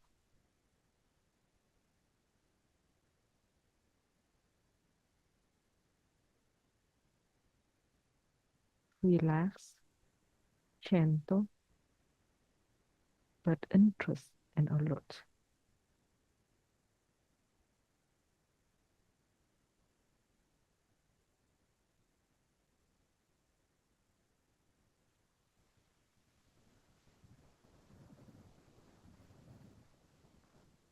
When you find the balance between relaxation and interest, then you can open to whatever comes to the mind. Sometimes the object is clearly, but sometimes it's very blurred. But you already know. That knowing one is awareness. The object is blurry, the blur mind.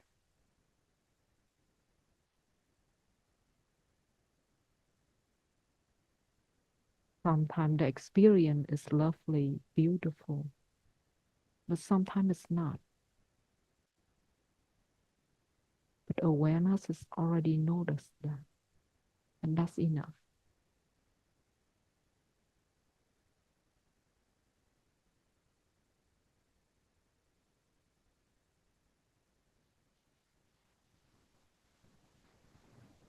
Experiences always there.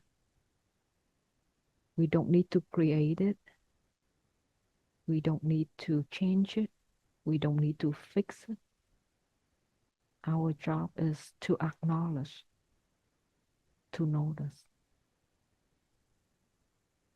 So the effort is very, very little, just to know something.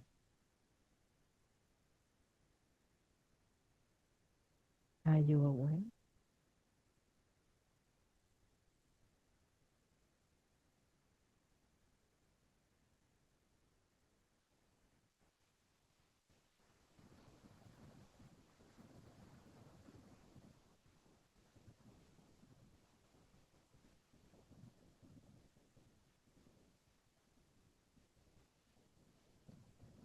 Different people need different time to allow the body to relax,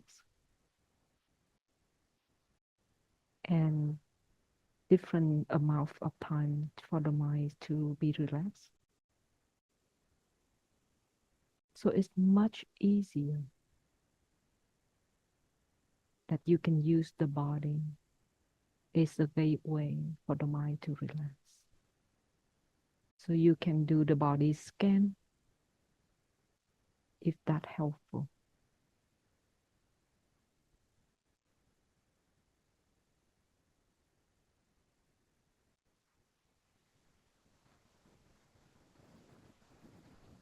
It's okay to be like that.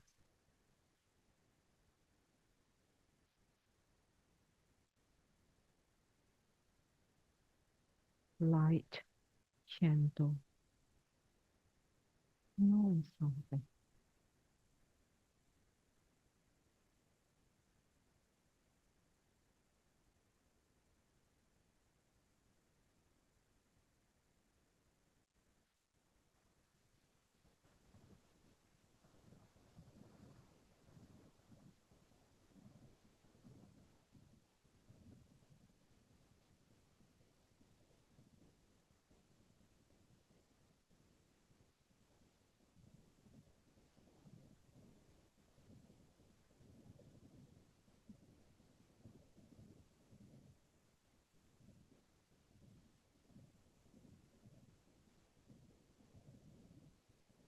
And sometimes we do need to support our awareness by breathing strong or deep to feel it, to notice. Or sometimes we need to waving our body or the rhythm of the breath. If that helpful, please help yourself with it. Or you just simple ask yourself, am I aware?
Another way of using the effort in a positive way is when you breathing in, that you know you breathing in. And when you breathing out, just tell yourself to let go.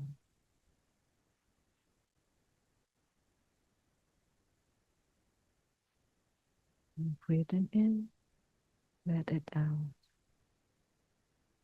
From the beginning to the middle to the end. After a while, you can feel the joy in, in the quietness. And you can smile and know that's how it feels when you physically smile.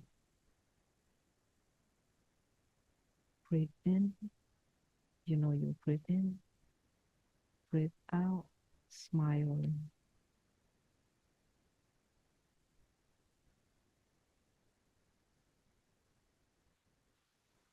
Breathing in, you feel warm and gentle. Breathe out, feel peaceful and love.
Like the microphone that doesn't work well today. So sorry about that. So we finished the day with sitting and walking. It was so lovely. The next 10 minutes is will be a recap, and then we have another 20 minutes for Q&A. So for my part, I will say like what I said today is awareness and objects of awareness. So awareness, we have two types of awareness, directed and receiving it. Anybody remember what is directed and what is received? Yes. Uh, yes.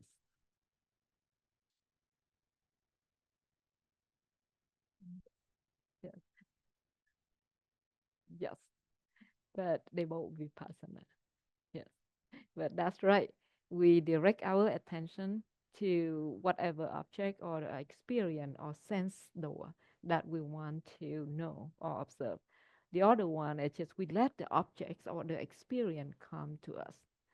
And for vipassana objects is reality, which is the one that we experience directly, not the concept, not the story, not the form, shape, um, colors, times, anything that create you changing with condition.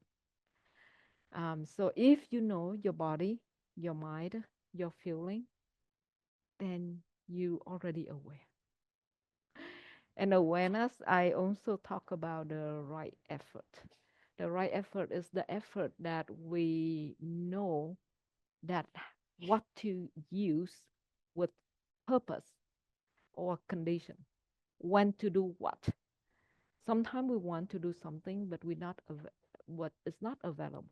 We cannot do it. Like go home after a whole day of thinking and working, and then your mind is running 100 miles per hour. You cannot just sit down and okay practice concentration. No, you can't. Rather, it's like walking meditation is supported, or practice relaxation is more available. Yeah. So wise effort is the effort that we know when to do what our goal, how, what is available. Another meanings of the wise effort is also mean perseverance, not giving up. So 1 second at a time. Don't meditate more than 1 second. Don't meditate a whole breath, just half breath. Breathing in, you know you breathing in, you doing good job. Breathing out, you know you're breathing out, you're doing good job. So don't think that you meditate a whole hour, just 1 split second at a time. We collecting, we building up, we cultivate moment by moment. So that's what I talk about today. Then my friend, he can recap what he said.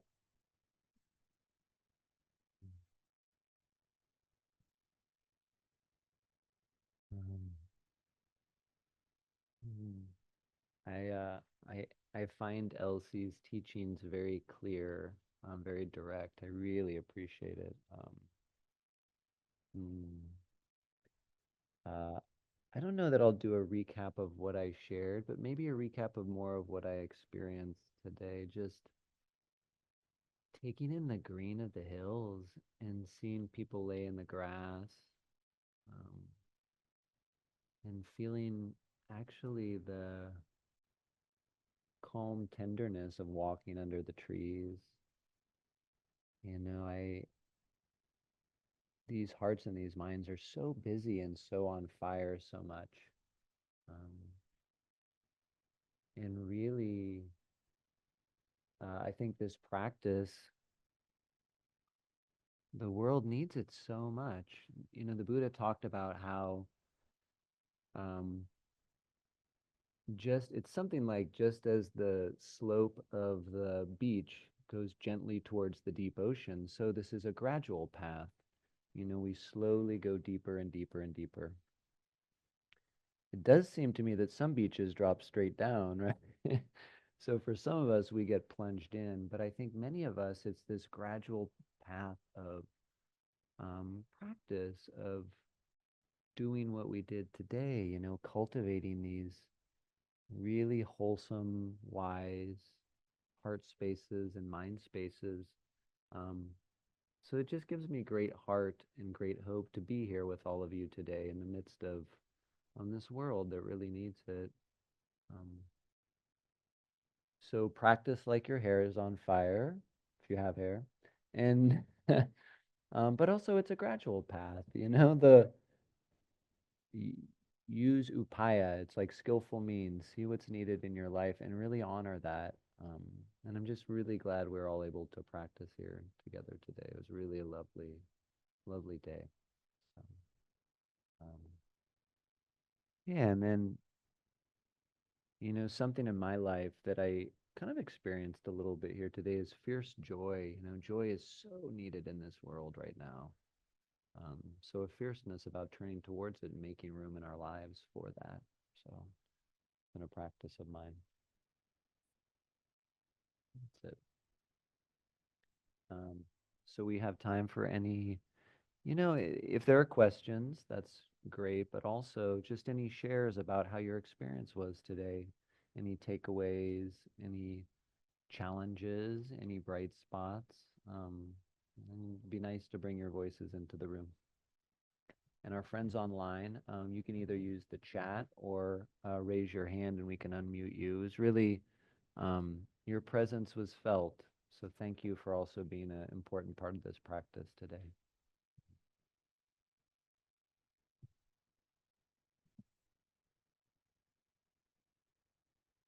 Yeah, please. Maybe we could say your name first. Yeah.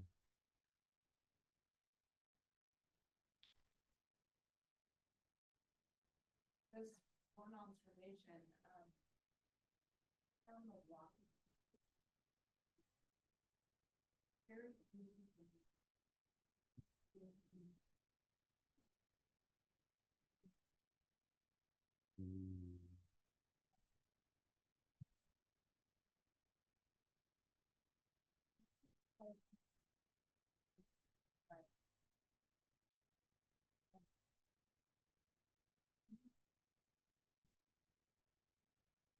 For those online, it was Julia, and she said how she said this was a lovely day, but she found the walking meditation easier to slip into and to practice with, and the sitting meditation was a little harder.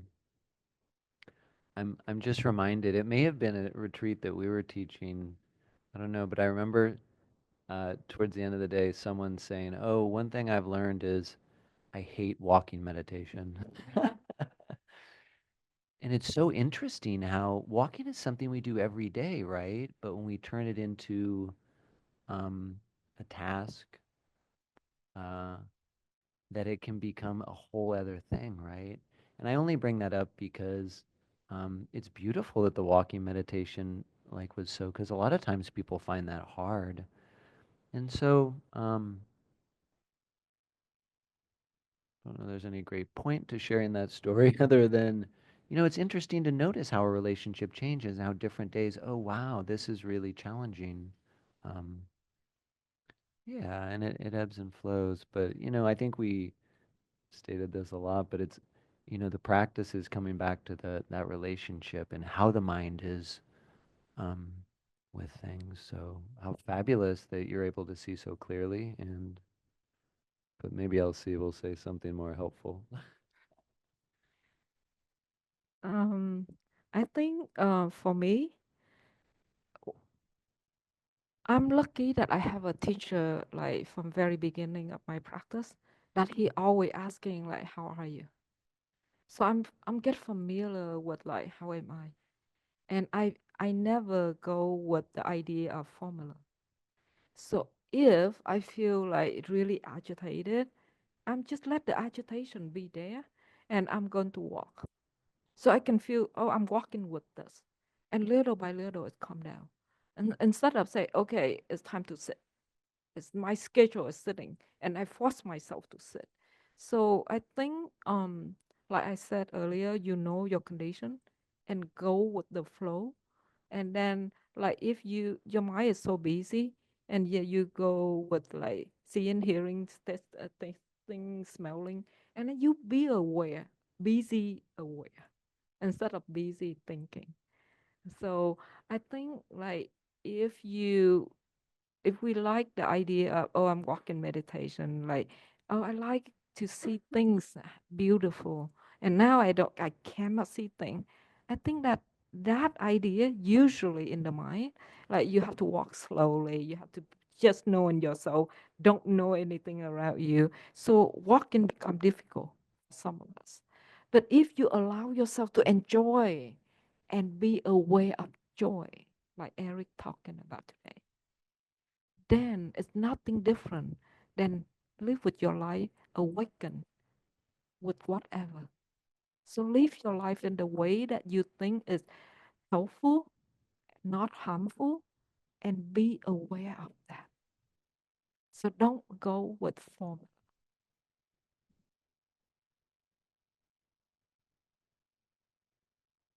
please.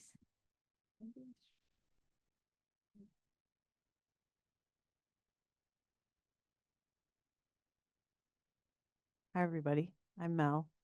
Um, I really appreciated the dialogue. I'm sorry, I don't know your name about the sleepiness or kind of not fatigue, but kind of like dream state. That's something that I've wrestled with for a while around metaphysically being sleepy and that and being and having sleepiness frame my awareness. And I just found that really helpful around right effort, wise effort. You can lean into the sleepiness or you can kind of um, wake yourself up in ways in a kind of like a proactive way too. So I found that to be really helpful. Also, this space is so lovely. I loved the bees. That was really fun for me in particular. So thank you both so much. Thank you.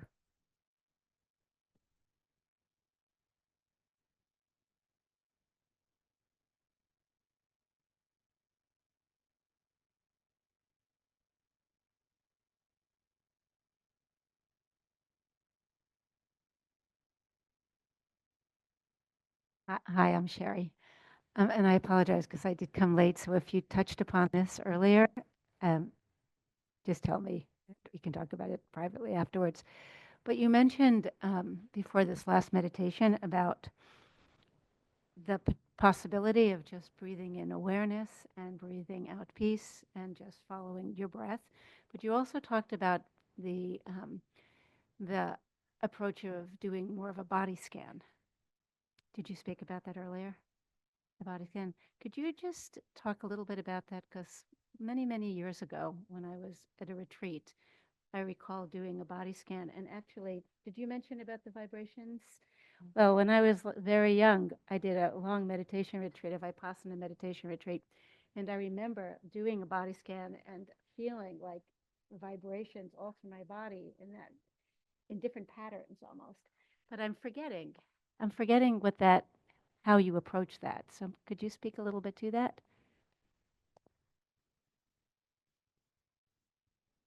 There's two types. I don't know how many times out there, but I only know two types of body scan. The first time is relaxation. So I can do like with the from the very top of my head, and I'm just imagine that okay, now I'm just relaxed. Relax my skin, relax my muscle, relax my skull. I don't know if that can happen, but that's how I'm telling myself. And then it's go down to my front head, forehead, then my eyebrow, and soften all the muscle around my eyes, and then go to the cheek, go to the nose, and then go to the ear, and then go to my mouth, between my lips and my jaw, and then my tongue, and then go down to my throat, and then my neck and my shoulder, and then go all the way down. Just like the more I'm doing it, the more I'm get more details into that. Yes, it's just like beginning. You can just do like head, neck, shoulder, but and then the more you doing it, the more you start to feel, and it can come to the point that you can relax your intestine. That's how detailed it can be.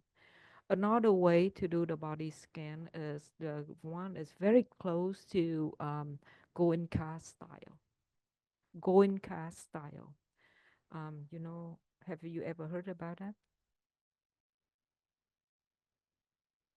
Yes. So, yeah, one type vipassana that when you do the body scan, you actually like you take the the the breath, and then you go in just the same way with that, but you actually you say in the word of anicca. So I'm not talking about the style, but I'm talking about the way I'm doing that. I'm just seeing like feeling it and let go, feeling it and let go. So that another way to learn about relaxation. So the going car is different, but it's very similar to that. So just think about that. So that's the only two things I know about the body scan. Yes, yes, because the Goenka is actually go into the tingling, the feel of the how your muscle feel, and then you can the more you doing it, the more you can feel the tingling, and then you can rest into the passing away of the tingling. So that the Goenka, but before you can do that, you have to practice concentration. But the way I'm doing that is very similar, but it's more like let it go, just feel it and let go. So the more I'm over the time, then I can feel the tingling. But like Goenka is that you build up concentration for 3 days, and then you can feel it right away after 3 days. Yeah.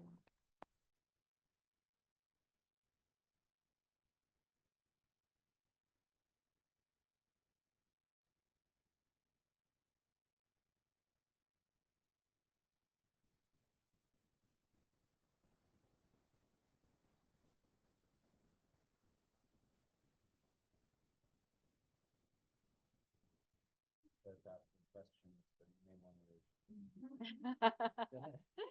Yes.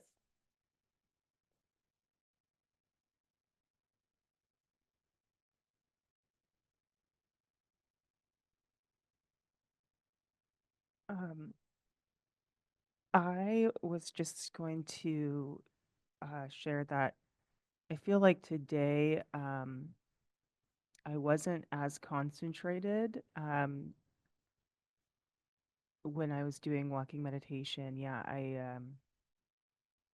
I I tried to do kind of the noting technique of like left right, but I was finding it difficult to s- like my mind wasn't really getting collected. So I just appreciated your guidance on I guess like how to be aware and to respond more to what is the present experience than to try to maybe like impose a specific technique to try to make it like how I think it's supposed to be. And um, in that last sitting period, even just your guidance of just being aware of sitting, I was finding that helpful because yeah, it's like I had a tension on the breath, but it was a little bit more light and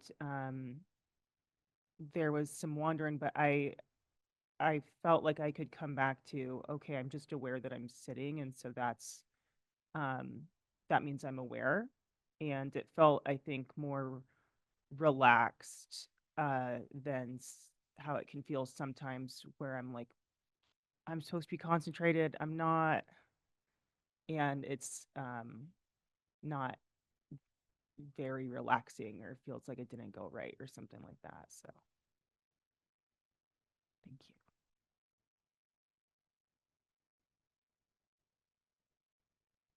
Thank you for sharing that experience because it's very common to all of us, right? Yeah, sometimes you want to do this, but the body and the mind, like, nope, you do it, I won't.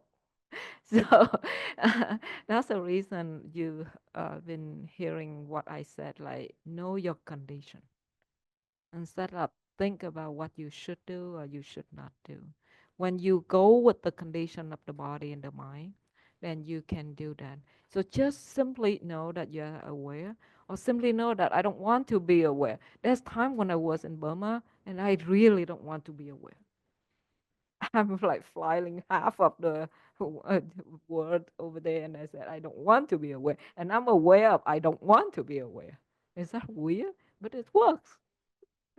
So yes, so don't reject any experience. Our job is knowing the experience, not changing it, not fixing it, not creating it. So just knowing the experience, and then little by little you gain momentum, and then you can be curious. What if I do this? What if now can I do with the breath? If you can, you can. If you don't, so what? You cultivate awareness in different way. You don't need to cultivate awareness in one way. Be creative. Beautiful.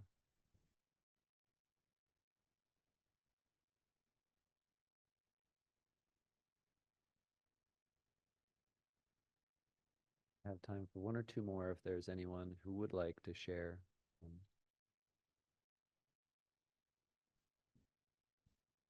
I have a question, just an observation. Please. Yes, yes, thank you.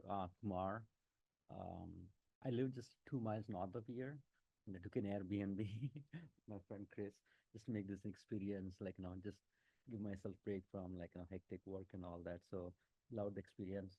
I can't believe like, what kind of experience I achieved. Like so pleasant, very kind people, very nurturing atmosphere. So that's my experience so far.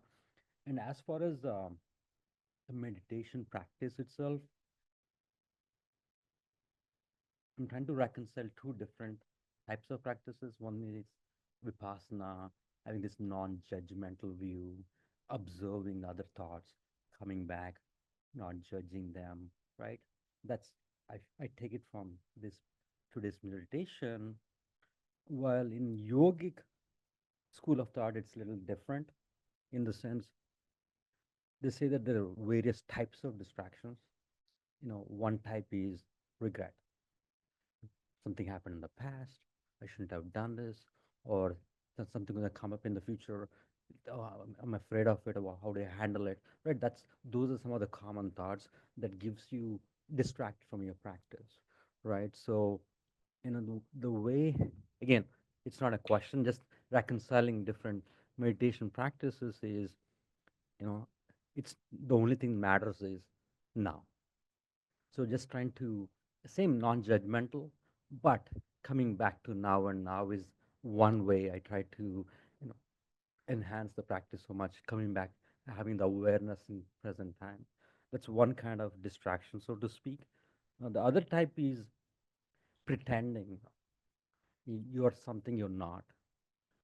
It's LA, Hollywood, and yeah, I don't know, you could be a business person, I don't know, athlete, whatever it is, AI magnet or whatever, but just being comfortable in your own skin and ignoring those thoughts, and being comfortable in your own skin, coming back to your practice. I feel this is some ways, at least I personally feel, where you can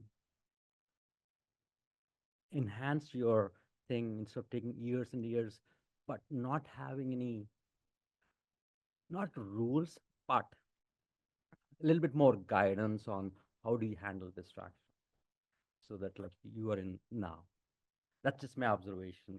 It's very personal. I don't know if anybody else has, you know, um, anything else to take away. Just wanted to share. And in mentally, I want to reconcile.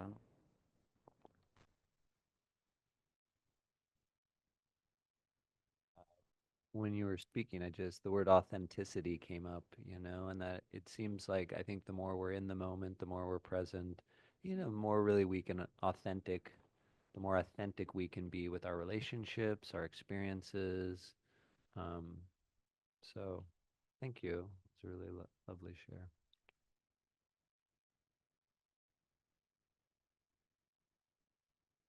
Going once, going twice.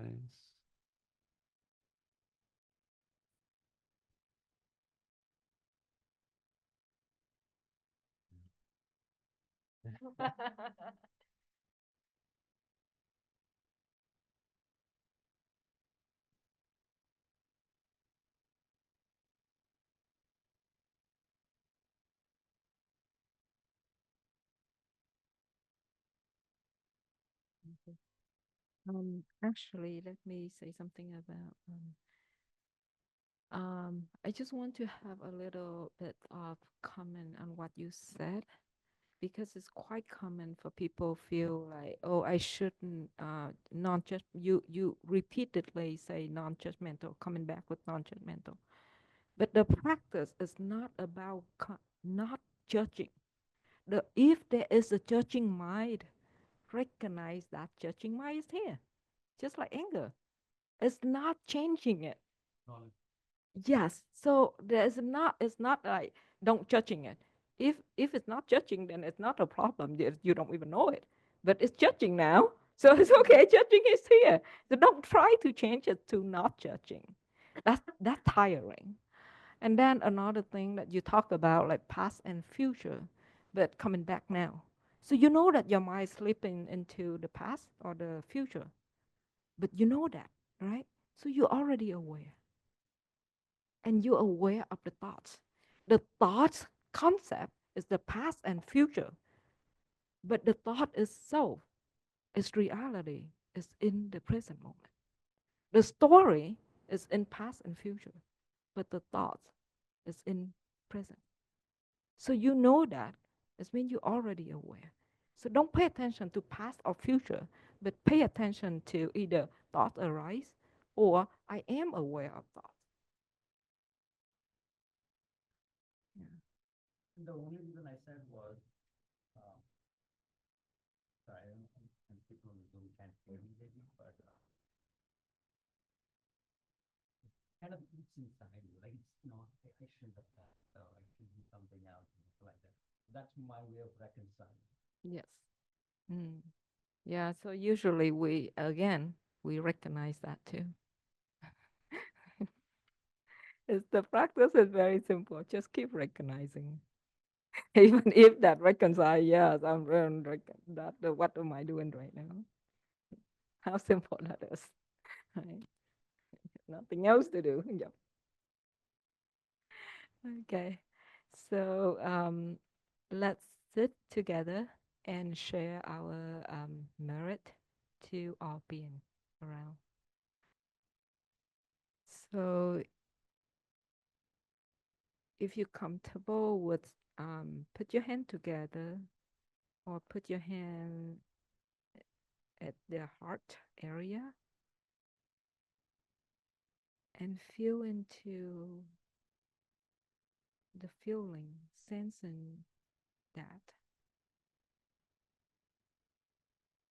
and think about all being. Think about that include you, include everybody around you, include your loved one at home, include all being everywhere, seen or unseen. May our practice with the wholesome intention be a reason for us be at peace, be happy, be healthy, and be protected. Thank you, everyone.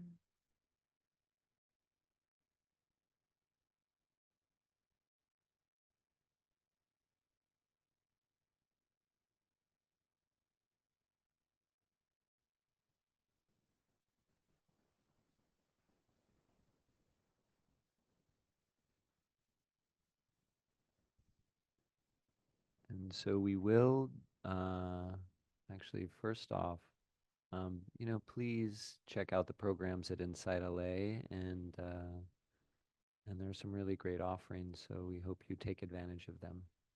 And then in terms of cleaning up here, we'll ask that you, if possible, and correct me on any of this, Alexis, if I'm missing it, but can pick up your cushions and place them over in this other room and kind of make sure the room is picked up, and don't try not to forget anything if possible.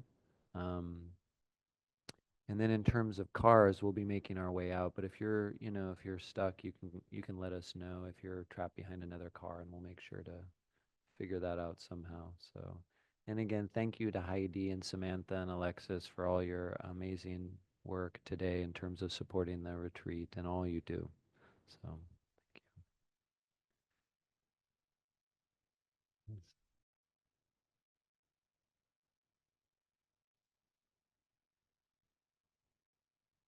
cool.